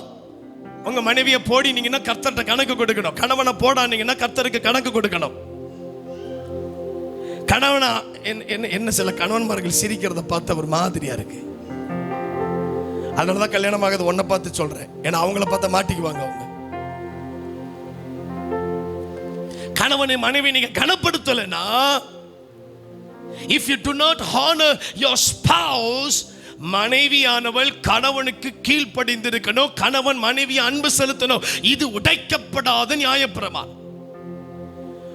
ஒரு தேவ மனுஷன் என்கிட்ட வந்து சொல்றாரு, பிரதர் நாங்க பிரயாணப்பட்டு வந்தோம் பிரதர், ட்ரெயின்ல வரும் பொழுது சந்தோஷமா வர்றோம், ஆனா திடீர்னு ஒரு பேச்சு எழும்புச்சு. அந்த பேச்சு வாக்குவாதமா மாறுச்சு. அந்த வாக்குவாதம் கை கலப்பா மாறிடுச்சு. ட்ரெயின்ல நான் அவளை கில்ல, அவ என்ன கில்ல, கடைசியில் ஒருவர் முறைக்க. அவங்க ஸ்டேஷன்ல வந்து இறங்கணும்னு அவங்கள கூப்பிடுறதுக்கு யார் தான் போயிருக்கிறது? அடியன் தான் போயிருக்கிறேன். இறங்கின உடனே 2 பேரும் சொல்றாங்க, அவங்க 2 பேரும் முகமும் எப்படி இருந்துச்சு தெரியுமா? ஜிஞ்சர் ரிட்டன் மங்கி மாதிரி இருந்தது. உருன்னு இறங்குறாங்க. என்னடான்னு கேட்டா அப்புறம் தான் தலைவர் சொல்றாரு, இப்படியாக்க அப்படியாக்கும். இங்க பாருங்களேன், கணவன் மனைவிக்குள்ள சில வார்த்தைகள், பேச்சுவார்த்தைகள் வரும். ஆனா அது உங்களை விட்டு வெளியில வரக்கூடாது. You should be able to solve it by yourself. உங்க பிள்ளைகளுக்கிட்ட போயிட்டு, உங்க அப்பா யாரு தெரியுமா? பெரிய பொறுக்கி. உங்க அம்மா யாரு தெரியுமா? ஐயோ சண்டகாரி. அப்படி செய்யாதீங்க ப்ளீஸ். கர்த்தரதை அருவருக்கிறார். கர்த்தரதை அருவருக்கிறார். உங்க பிள்ளைங்க கிட்ட தவறான விதையை நீங்க விதைக்கிறீங்க. உங்க பிள்ளை கிட்ட போய் உங்க அப்பா அம்மா எப்படிப்பட்டவங்கன்னு கேட்டீங்கன்னா உங்களை குறிச்சு பிள்ளைகள் என்ன செய்யணும்? வாந்தி எடுக்க வேண்டியதாயிரும். இல்ல இல்ல இல்ல இல்ல, உங்களை குறித்த நற்சாட்சி பிள்ளைகள் சொல்லணும். அப்படியே பிள்ளைங்க முன்னாடி தெரியாம சத்தம் போட்டு சண்டை போட்டாலும் எப்படி அந்த பிள்ளையை சமாளிக்க முடியுமோ அப்படி சமாளிச்சு அந்த பிள்ளை முன்னாடி உங்களுடைய கணவனையோ மனைவியோ அரவணைச்சு நேசிச்சு விட்டு கொடுத்து அடி வாங்கி நாச்சு தயவு செஞ்சு அந்த பிள்ளை வாழ்க்கையை காப்பாத்திருங்க. பரிசுத்த ஆவியானவர் ரொம்ப துக்கப்படுறாருன்னு சொல்றாரு. பிள்ளைகளை கெடுக்காதீங்க.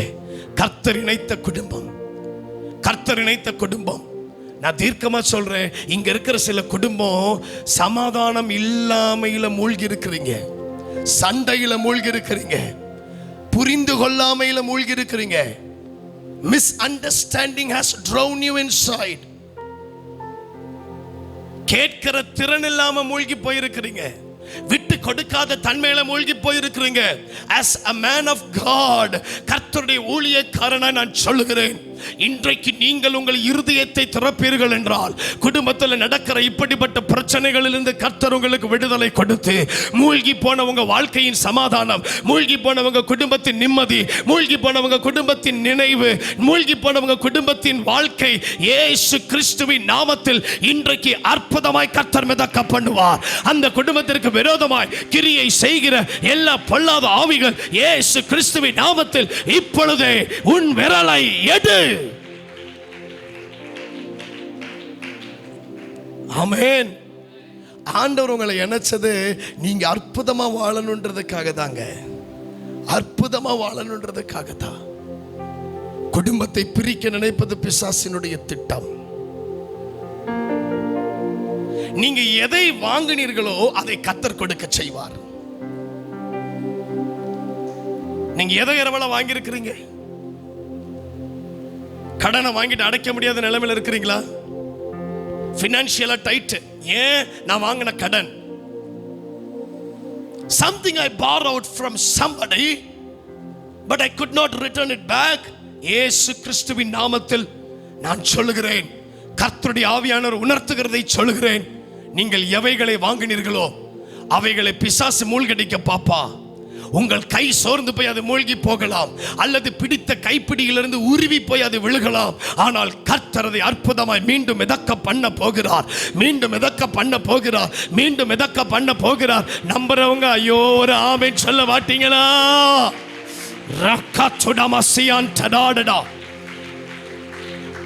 நீங்க அமைதியா இருந்ததை பார்த்தா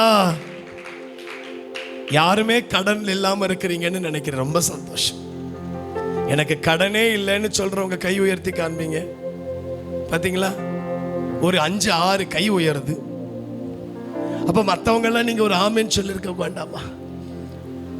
பேருக்கு சொல்லல, கடமைக்கு சொல்லல.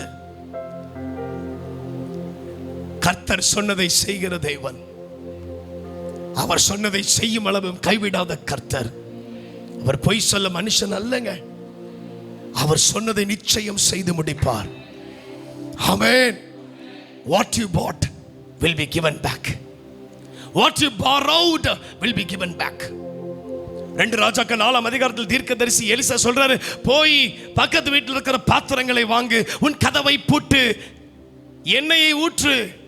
எண்ணெய் நிரம்பி வழிந்தது.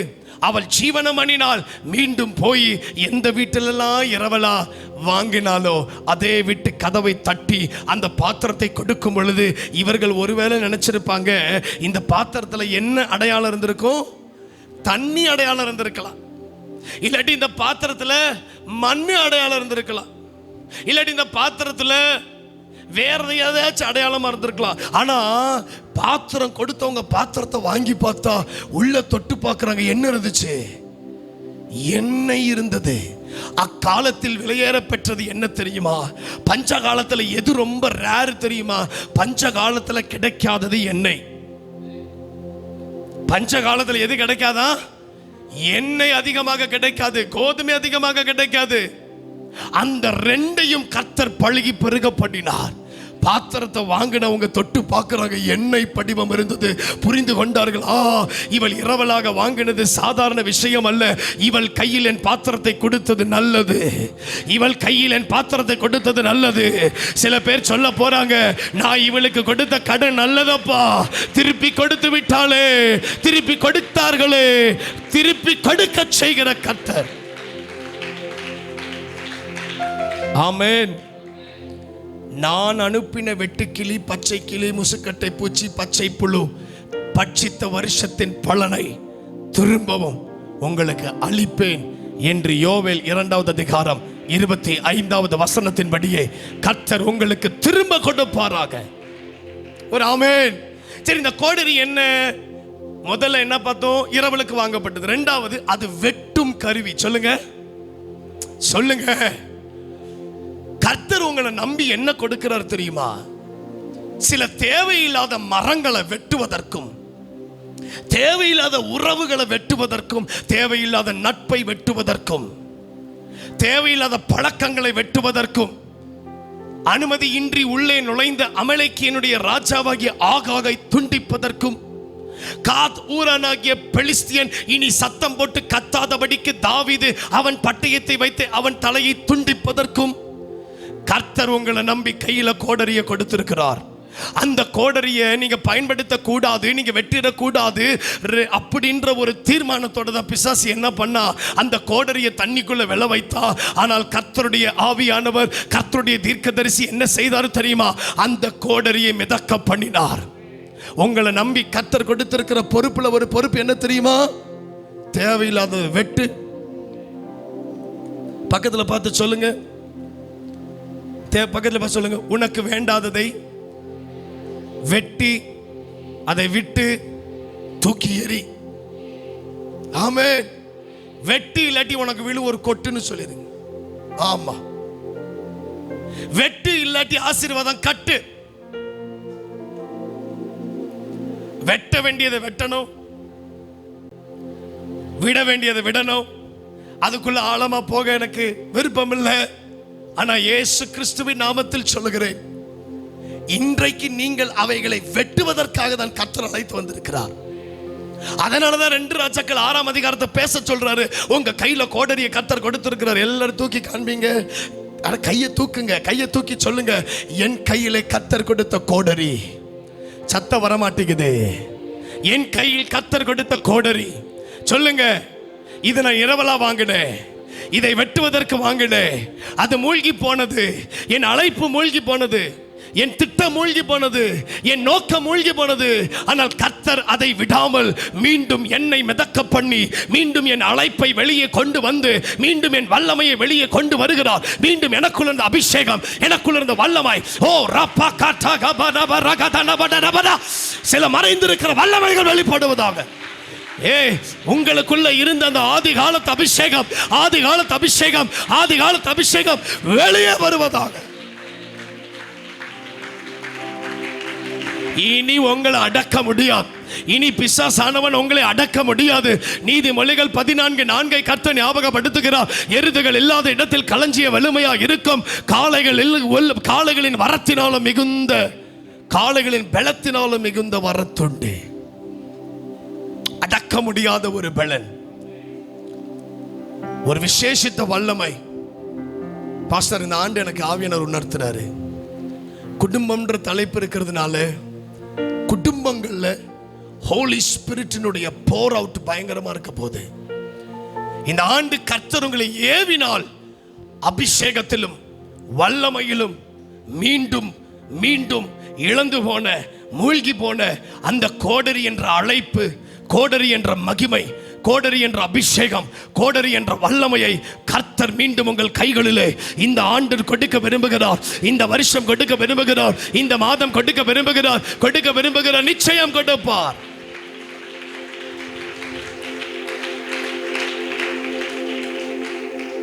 ஆமென். எதுக்கு இந்த கோடரி? 3வது, கட்டுமான பணியில் முதல் நிலை கருவியா இருந்துச்சு. இடம் நெருக்கமா இருக்கிறது, எங்களுக்கு இடம் உண்டாகும்படி நாங்கள் என்ன செய்கிறோம்? உத்திரத்தை வெட்டுகிறோம். To build the kingdom of God. ஒரு மிகப்பெரிய தேவனுடைய திட்டத்தை கெடுப்பதற்கு பிசாசு முயற்சிப்பான். நல்லா கவனிங்களேன், ஏன் இவனுக்கு மட்டும் விழுந்துச்சு நான் யோசிச்சு பார்த்தேன். நல்லா வாங்க, நல்லா வாங்க, come on, come with me, come with me. 6வது அதிகாரத்துக்கு எடுங்க, பாருங்க 3வது வசனம். அவர்களில் 2வது வசனத்துல, நாங்கள் யோர்தான் மட்டும் போய் அவ்விடத்தில் ஒவ்வொருவர் ஒவ்வொரு உத்திரத்தை வெட்டி. உத்திரம் என்ன தெரியுமா? உத்திரம் என்னன்னா, வீட்டுல உத்திரம் இருக்குல்ல, ஆங்கில வேதாகமத்துல NLTல லாக்னு இருக்கு. லாக் அப்படின்னா உருளைக்கட்டை.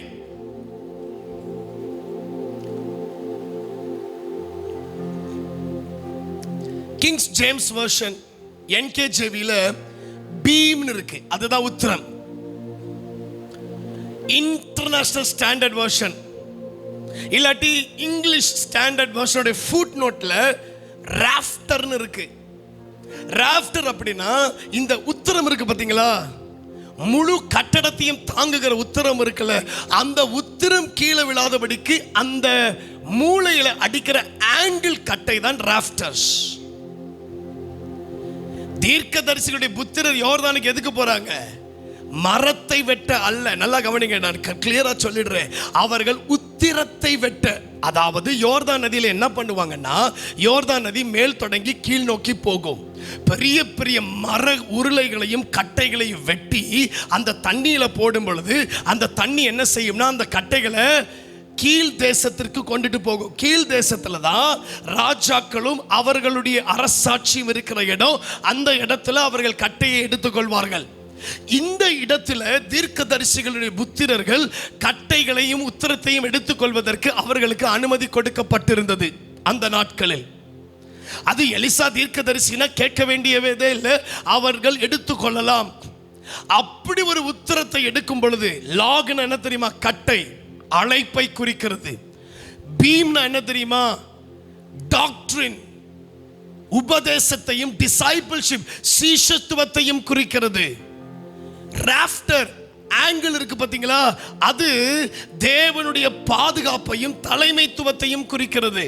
அப்போ ஒரு கட்டிடம் என்பது எதால கட்டப்படணும்னா அழைப்பு, உபதேசம், சீஷத்துவம், தேவ பாதுகாப்பு, தலைமைத்துவம். இது இருந்தாதான் ஒரு தீர்க்கதரிசிகளுடைய புத்திரர்கள் குடியிருக்க முடியும்.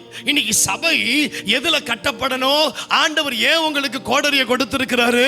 அழைப்பை வெட்டு, அழைப்பை வெட்டி எடுத்துக்கொள். நல்ல உபதே மன்னிஹம்பண்டா செல்லபரா கண்டோஷா அபர்பனா ஹஸ்ஸலரி அம்ப கட்டோலாஷியா. நல்ல உபதேசத்தை வெட்டிக்கொள், நல்ல சீஷத்துவத்தை வெட்டிக்கொள், தேவ பாதுகாப்பை வெட்டிக்கொள், தலைமைத்துவத்தை வெட்டிக்கொள். இந்த ஐந்தும் நிறைந்தது தான் சபை. அதற்காக தான் உங்க கையில அவர் கோடரியை கொடுத்திருக்கிறார். இப்படிப்பட்டவன் உத்தரத்தை வெட்டுறதுக்கு, நான் சொன்னது புரிஞ்சுச்சா உங்களுக்கு? எழுதிக்கிட்டீங்களா? Log, beam, rafter. அழைப்பு, உபதேசம், சீஷத்துவம், தேவ பாதுகாப்பு, தலைமைத்துவம். சரி, இப்போ 2வது வசனத்துல என்ன சொல்றாங்க? நாங்க எதுக்கு போறோம்? உத்திரத்தை வெட்ட போறோம். இப்போ 3வது வசனத்துக்கு வாங்க. அவர்களில் ஒருவன், அதை நல்ல மனசுல வச்சுக்கோங்க, அவர்களில் ஒருவன். சரி, இப்போ 4வது வசனம் வாசிங்க. அவர்களுடைய கூட போனான், அவர்கள் யோர்தான் அருகே வந்த பொழுது. ஆனா எதை வெட்டணும்னு போனாங்க? ஏற்கனவே வெட்டப்பட்டு யோர்தான் நதியில உருண்டு ஓடுகிற, யோர்தான் நதியில பாய்ந்து கொண்டிருக்கிற, ஏற்கனவே காய வைக்கப்பட்டு கட்டிடத்திற்கு கட்டுவதற்கு ஆயத்தமாய் இருக்கிற உத்திரத்தை வெட்டணும்னு போனவங்க இங்க என்ன பண்ண ஆரம்பிச்சிட்டாங்க? சொல்லுங்களேன். மரத்தை வெட்ட ஆரம்பிச்சிட்டாங்க. ஆனா அதுக்கு அடுத்த வசனம் பாருங்க. ஒருவன் ஒரு உத்திரத்தை வெட்டி. இப்போ 3வது வசனத்தில் இருக்கிற ஒருவனும் 5வது வசனத்தில் இருக்கிற ஒருவனும் ஒருவன். புரிஞ்சுதா? 3வது வசனத்தில் இருக்கிற ஒருவனும் 5வது வசனத்தில் இருக்கிற ஒருவனும் ஒருவன். 2 பேரும் ஒரே ஆளு. இவன் அழைப்புல உறுதியா நின்னதுனால தான் பிசாசு அவனுடைய கோடரியை உள்ள விழ வச்சான். ஏன்னா மத்தவங்க உத்தரத்தை வெட்டுறேன்னு சொல்லிட்டு எதை வெட்ட ஆரம்பிச்சிட்டாங்க? அழைப்பை விட்டு விலகி போனாங்க.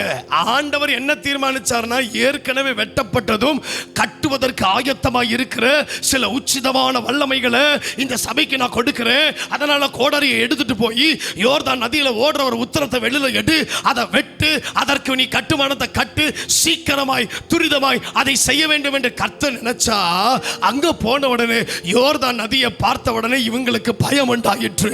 கட்டைகள் ஓடுகிற கட்டையை பார்த்த உடனே இவனுக்கு பயம் உண்டாயிற்று. அதனால அவங்க என்ன பண்ணிட்டாங்க? எங்களுக்கு தாமதமானாலும் பரவாயில்லை, நாங்க என்ன பண்ணிடுறோம்? மரத்தவே. இப்ப தெரியுதா ஏன் பிசாசு அவனுடைய கோடரியை மாத்திரம் பிடுங்கனா? இப்ப தெரியுதா ஏன் அவன் கோடரி மட்டும் விழுந்தது? அவன் அழைப்பில் உறுதியாய் நின்றவன்.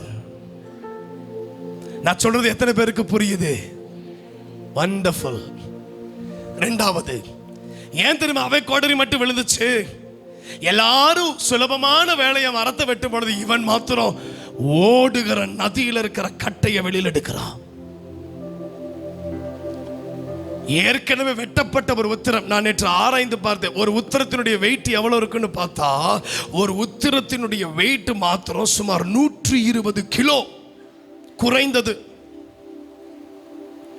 ஒரே மனுஷன் 120 கிலோவுக்கு மேல இருக்கிற ஒரு உத்திரத்தை வெளியில எடுக்கணும்னா அவனுக்கு என்ன இருந்திருக்கணும்? தேவ பலன். தேவ பலனுடையவனுடைய கையில் இருக்கிற அந்த கோடரியை தான் பிசாசு உள்ள தூக்கி போட நினைச்சான். உங்களுக்குள்ள இருக்கிற தேவ பலன் தான் உங்களை பிசாசு ரொம்ப அட்ராக்ட் பண்ண வைக்கும். இவன் எப்படியும் நல்லா இருக்க கூடாது, இவனுடைய திட்டத்தை இவன் செய்து முடிச்சிட. நான் வேகமா போறேன், 25 நிமிஷம் தான் இருக்கு. இப்ப ஏன் கோடரின்னு 3 பார்த்தோம். வை ஆக்ஸ் ஹெட், முதல்ல அது இரவலுக்கு கொடுக்கப்பட வேண்டியது. இரண்டாவது அது வெட்டுகிறது. மூன்றாவது மிகப்பெரிய ராஜ்யத்தை கட்ட பயன்படுத்துவது. சரி, ஏன் விழுந்திருக்கலாம் என்று நம்ம பார்த்தோம். அதுல முதல் காரியம், அவன் என்ன செய்தான்? அழைப்புல உறுதியா நின்னான். இரண்டாவது தேவ பலனுடையவனா இருந்தான். மூன்றாவது ராஜ்யத்தை கட்டக்கூடாதபடிக்கு பிசாசு தடுக்கலாம். நாலாவது அவன் கைப்பிடிக்கு மேல இருந்த கோடரி ஒருவேளை அதனுடைய இணைப்பு பலவீனமா இருந்திருக்கலாம். relationship with God would have been weakened. தேவனோடு இருக்கிற உறவுல வீக்கா இருந்தா உங்க கோடரி கீழே விழுகிறதுக்கு வாய்ப்பு இருக்கு. ஏன் விழுந்திருக்கலாம்? கர்த்தர் அற்புதம் செய்கிறவர் என்பதை நிரூபிப்பதற்காக அந்த கோடரி விழுந்திருக்கலாம். இதற்காக தான் கர்த்தர் இதை செய்யும்படி அனுமதித்தார். அவன் இவைகளை செய்த பின்பு ஆயன் ஆண்டவனேன்னு கர்த்தரா, கர்த்தர் அதை வெளியே கொண்டு வந்தார். கர்த்தர் அதை வெளியே கொண்டு வந்தார். நான் உங்களுக்கு சில காரியத்தை சொல்லணும்னு ஆவில் ஏவப்பட்டதுனால நைட்டு வேகமா எழுதுனேன். தண்ணீரில் மூழ்கினதும் நிலத்தில் புதைந்ததுமான இரண்டையும் கர்த்தர் வெளியே கொண்டு வருகிற காலமாக இருக்கும். ஆமென் சொன்னதற்காக கர்த்தரை ஸ்தோத்திரிக்கிறேன். நம்பர் 1 பார்த்தோம், மூழ்கி போன கோடரி மிதந்தது. இரண்டாவது, விசுவாசத்தில் தடுமாறின பேதுரு மூழ்கினான். ஆனால் கர்த்தர் மீண்டும் அவனை தூக்கி எடுத்தார். மத்தேயு 17ஆம் அதிகாரத்தில் ஆண்டவர் கிட்ட எல்லாரும் வந்து என்ன கேட்கிறாங்க? பேதுருட்ட, நீ வரி பணம் ராயனுக்கு செலுத்துகிறாயன்னு யார்கிட்ட கேட்கிறாங்க? பேதுரு கிட்ட கேட்கிறாங்க. அடுத்த வசனத்துல அவன் போய் நின்ன உடனே கர்த்தர் அவனிடத்துல தீர்க்கமா கேட்கிறாரு. கேட்ட உடனே ஆண்டவராகிய இயேசு சொல்றாரு, நீ போய் தூண்டில் போடு, முதல்ல சிக்கிற மீன் வாயில வெள்ளி பணம் இருக்குன்னு சொன்னார். இவனும் போய் தண்ணிக்குள்ள இருந்த மீனை கர்த்தர் வெளியே கொண்டு வந்து, அந்த மீன் வாயில இருந்த வெள்ளி காசினுடைய மதிப்பு என்ன தெரியுமா? அதுக்கு கிரேக்க பதத்துல ஸ்டார்டர் என்று பெயர். ஸ்டார்டர், STATER, ஸ்டேட்டர் அப்படின்னா 4 டிராக்மா. 4 டிராக்மா அப்படின்னா அவர்கள் வரி செலுத்தப்பட வேண்டியது 2 பணம். 4 பணம் இருந்தது, 2 பணம் தான் வரி செலுத்தணும். ஆனா கர்த்தர் மீன் வாயில எத்தனை பணத்தை கொடுத்திருக்கிறாரு? 2 நபருக்கு வரி செலுத்தபடி கொடுத்திருக்கிறார். அவர்கள் கேட்டது, பேதுருவே நீங்க என்ன செய்றீங்களா, வரி பணம் செலுத்துறீங்களான்னு கேட்டதுக்கு இயேசு அவனுக்கு எதை கொடுத்தார் தெரியுமா? தனக்கும் வரி பணம் கொடுக்கும்படியாய், அவனுக்கும் வரி பணம் கொடுக்கும்படியாய் 2 பேருக்கு இரட்டிப்பான நன்மையை தண்ணிக்குள்ளிருந்து வெளியே கொண்டு வர செய்தார்.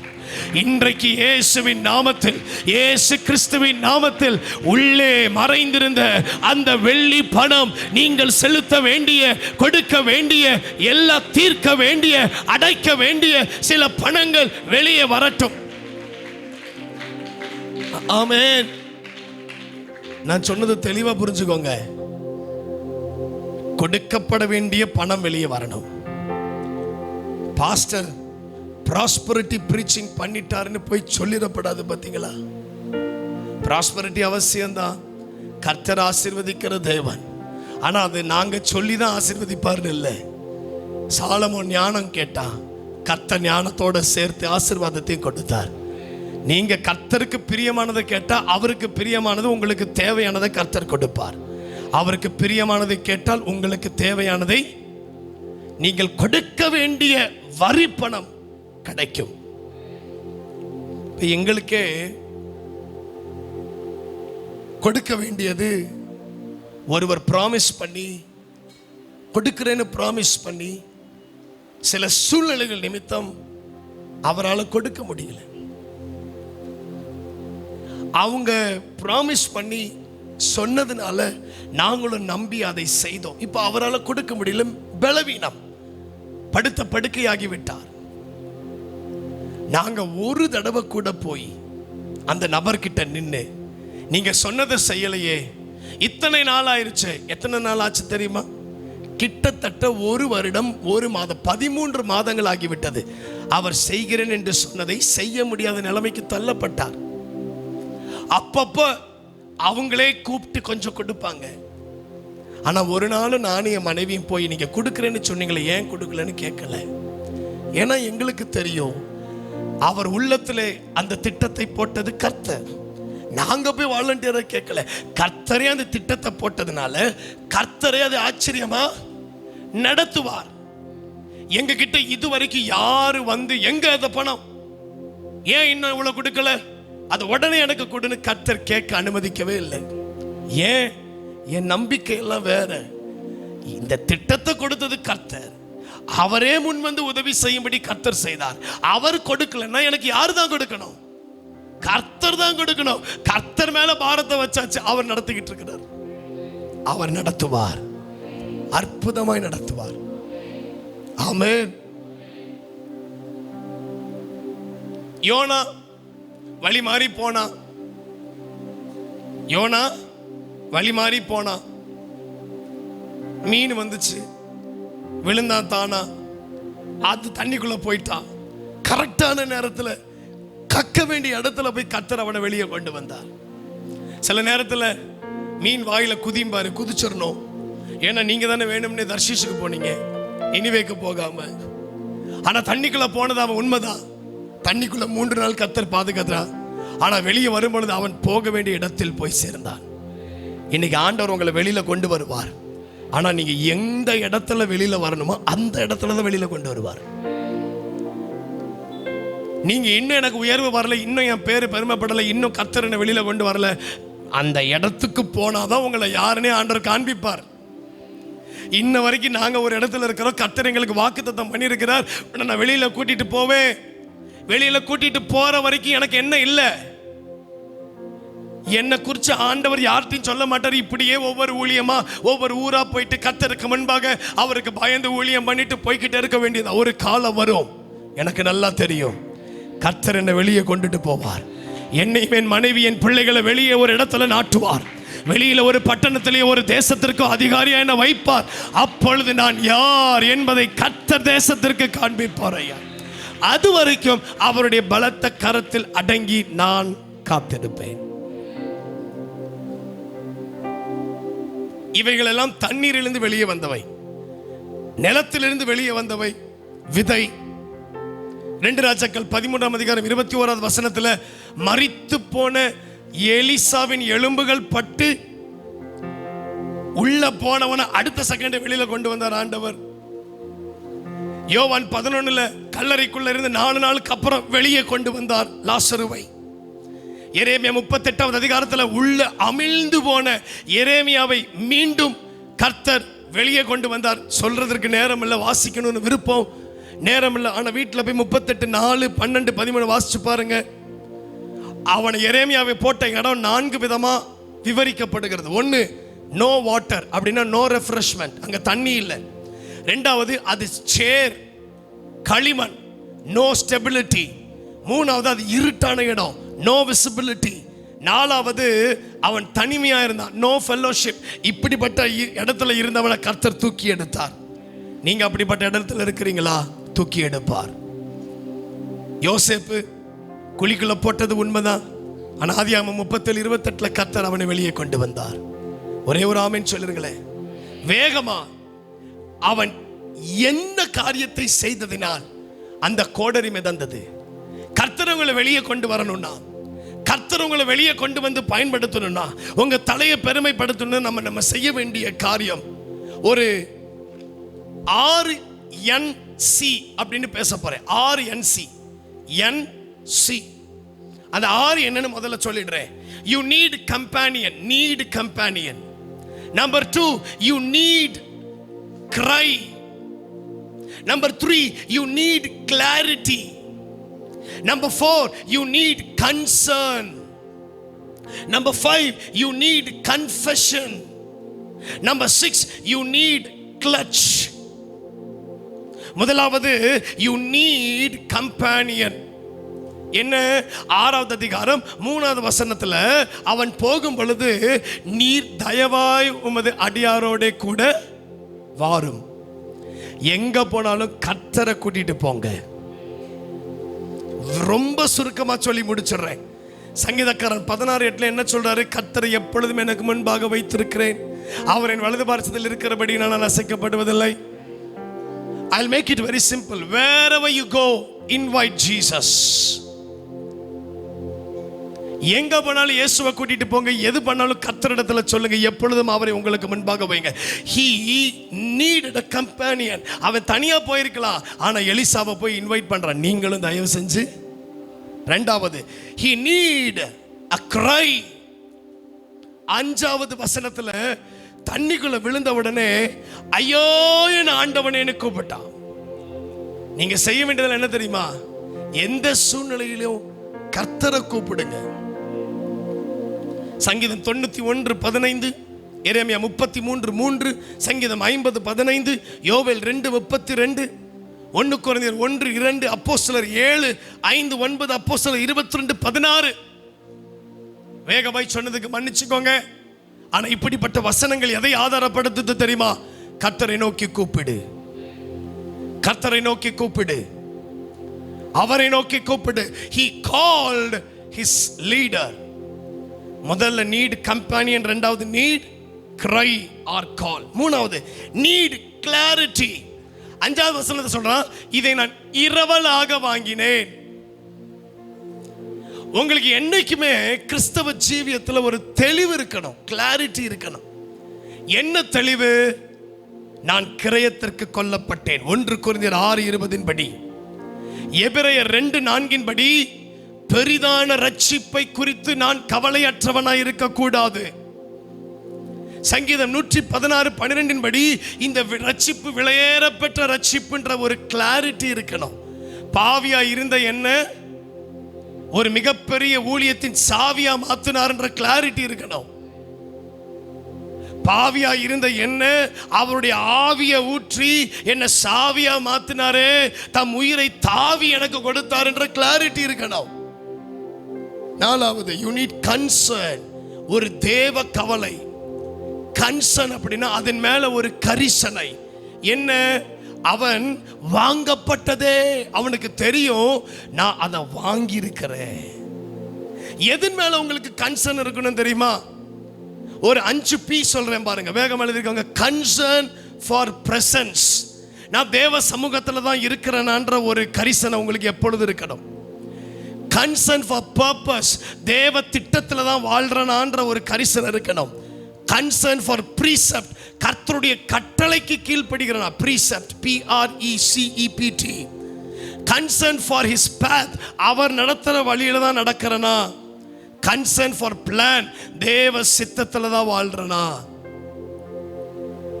இதுக்கெல்லாம் வசன ஆதாரங்கள் உண்டு, எளிதான வசன ஆதாரங்கள் தான். என்னைக்குமே உங்களுக்கு ஒரு கன்சர்ன் இருக்கணும். நான் சரியா தான் வாழ்றேனா, நான் பரிசுத்தமா வாழ்றேனா. You have to introgate or introspect yourself or inspect yourself every day and then. ஒவ்வொரு நாளும் ஒவ்வொரு மணி நேரமும் உங்களை நீங்களே நிதானித்து ஆராய்ந்து பார்க்கணும். Okay, number 5, need confession. 6வது அதிகாரம் 6வது வசனத்துல அவன் சொல்றான், நான் அதை தவற விட்டேன், நான் அதை தவற விட்டேன், அது இந்த இடத்தில் விழுந்தது. எங்கே விழுந்ததுன்னு தீர்க்கதரிசி கேட்டபொழுது என்ன சொல்றான்? இங்கே விழுந்தது. நாத்தான் தாவீது கிட்ட போயிட்டு 2 சாமுவேல் 12:7-12 தீர்க்க தரிசனம் சொன்ன உடனே 12வது அதிகாரம் 13வது வசனத்துல உடனே ஒப்பு கொடுக்கிறான், நான் பாவம் செய்தேன். வெளிப்படுத்தின விசேஷம் 2வது அதிகாரம் 4வது 5வது வசனத்துல எபேசு பட்டணத்தை குறித்து சொல்லும் பொழுது, நீ என்ன நிலைமையிலிருந்து விழுந்தாய் என்பதை நினைத்து மனம் திரும்புன்னு கர்த்தர் சொல்றாரு. கவனிங்களேன், you should know what you did. உங்களுக்கு நல்லா தெரியும் நீங்க என்ன பண்ணீங்கன்னு. அதை ஆண்டவர்கிட்ட மறைக்கவே கூடாது, ஓப்பனா சொல்லிடணும். ஏசப்பா நான் இப்படி பண்ணிட்டேன்னு வாயை திறந்து சொன்னா கர்த்தர் விடுவார். பாவங்களை அறிக்கை செய்து விட்டு விட்டா இறக்கும், மறைச்சா வாழ்வில்லை. கடைசியா 6வது நீட் கிளட்ச், அப்படின்னா உறுதியாய் பிடித்தல். கிளட்ச் இல்லாட்டி நீட் கேட்ச். அவன் தன் கையை நீட்டி அதை பிடித்து கொண்டான். கையை நீட்டுவதற்கு இன்னொரு ஆவிக்குரிய அர்த்தம் என்ன தெரியுமா? நான் தவறவிட்டதை நானே எடுத்துக்கொள்வேன். What I lost, I will take it myself. ஒரு ஊழியக்காரரோடு நேற்று பேசிக்கிட்டு இருந்தேன். அவர் சொன்னாரு, ஒருத்தர் என்கிட்ட ஒரு பண உதவி கேட்டாரு, நான் அந்த பணம் கொடுத்தேன். பணம் கொடுக்கணும்னு விரும்பினேன், ஆனால் என்கிட்ட என்ன இல்லை, அவ்வளோ பணம் இல்லாததுனால எங்க விசுவாசி ஒருத்தர் கிட்ட போயிட்டு நீங்க கொடுத்துருங்கன்னு சொன்னேன். அவரும் தன்னுடைய நிலத்தை வித்து பணத்தை கொடுத்தாரு. ஆனா பணத்தை வாங்கினவர் ஓடி போயிட்டார். ஊழியக்காரன் சொல்லி பணத்தை கொடுத்ததுனால அந்த ஊழியக்காரன் என்கிட்ட சொல்றாரு, அவர்கள் வாங்கின அத்தனை லட்சத்தையும் நான் தான் கட்டி தீர்த்தேன். ஏன்னா அவருக்கு தெரிஞ்சிருச்சு அவர் பண்ண தப்பு. அவங்க அப்பா அவருக்குன்னு வச்சிருந்த எல்லா நிலத்தையும் விற்று அதை கட்டி தீர்த்தார். What you did, you have to rectify. நீங்கள் எதை விதைக்கிறீர்களோ அதை தான் ஆண்டவர் அதுல ரொம்ப கவனமா இருப்பார். He will not compromise. என் தேவ ஜனமே, நீங்கள் இருக்கிற இடத்துல ஆண்டவர் உங்களை அற்புதமாய் வெளியே கொண்டு வருவார். கண்களை மூடி ஜெபிப்போமா? அன்பின் பரலோக பிதாவே, தேங்க்யூ அப்பா.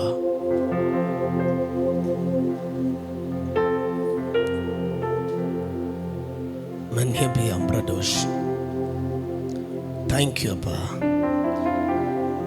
எங்களோடு கூட நீர் பேசினது வார்த்தைக்காக நன்றி. ஆச்சரியமாய் நீர் பேசினது வார்த்தைக்காக நன்றி. தீர்க்கமாய் நீர் பேசினது வார்த்தைக்காக நன்றி. We surrender ourselves. We dedicate. We rededicate. We re-announce ourselves and our life unto your hands. உம்முடைய கரத்தில் நாங்கள் மீண்டும் எங்களை அர்ப்பணிக்கிறோம், மீண்டும் எங்களை ஒப்பு கொடுக்கிறோம். கர்த்தர் சொன்ன வார்த்தை நிறைவேற்றுவீராக. பாஸ்டர் சாமுவேல் ஜெபராஜ் அவர்களுக்காக, அவங்க துணைவியார் ஜூலியட் அம்மா அவர்களுக்காக, 4 பிள்ளைகள், 4 மருமக்கள்மார், பேர பிள்ளைகள், இந்த சபையார், மூப்பர்கள், வாலிபர்கள், சிறு பிள்ளைகள் எல்லார் மேலும் மீண்டும் ஒரு வல்லமை இந்த ஆண்டு, மீண்டும் ஒரு அபிஷேகத்தின் ஆண்டு, மீண்டும் ஒரு அக்கினியின் ஆண்டாய் கர்த்தர் மாற்றப் போகிறதற்காக நன்றி. இயேசு கிறிஸ்துவின் நாமத்தில் ஜெபிக்கிறேன் பிதாவே, ஆமென்.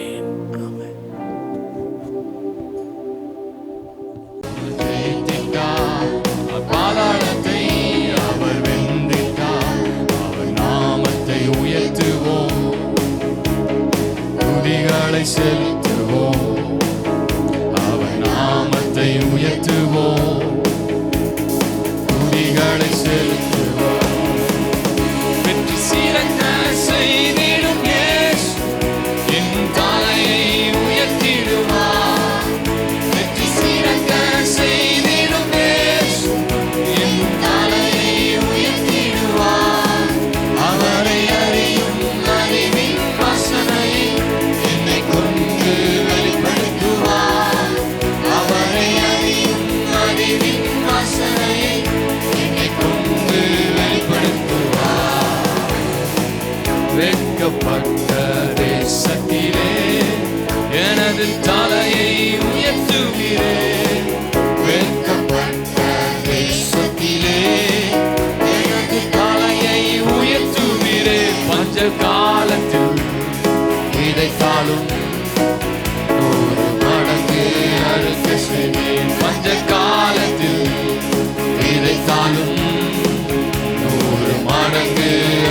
வெற்றி சிறக்க செய்திடும் இயேசு என் தலையை உயர்த்திடுவார்.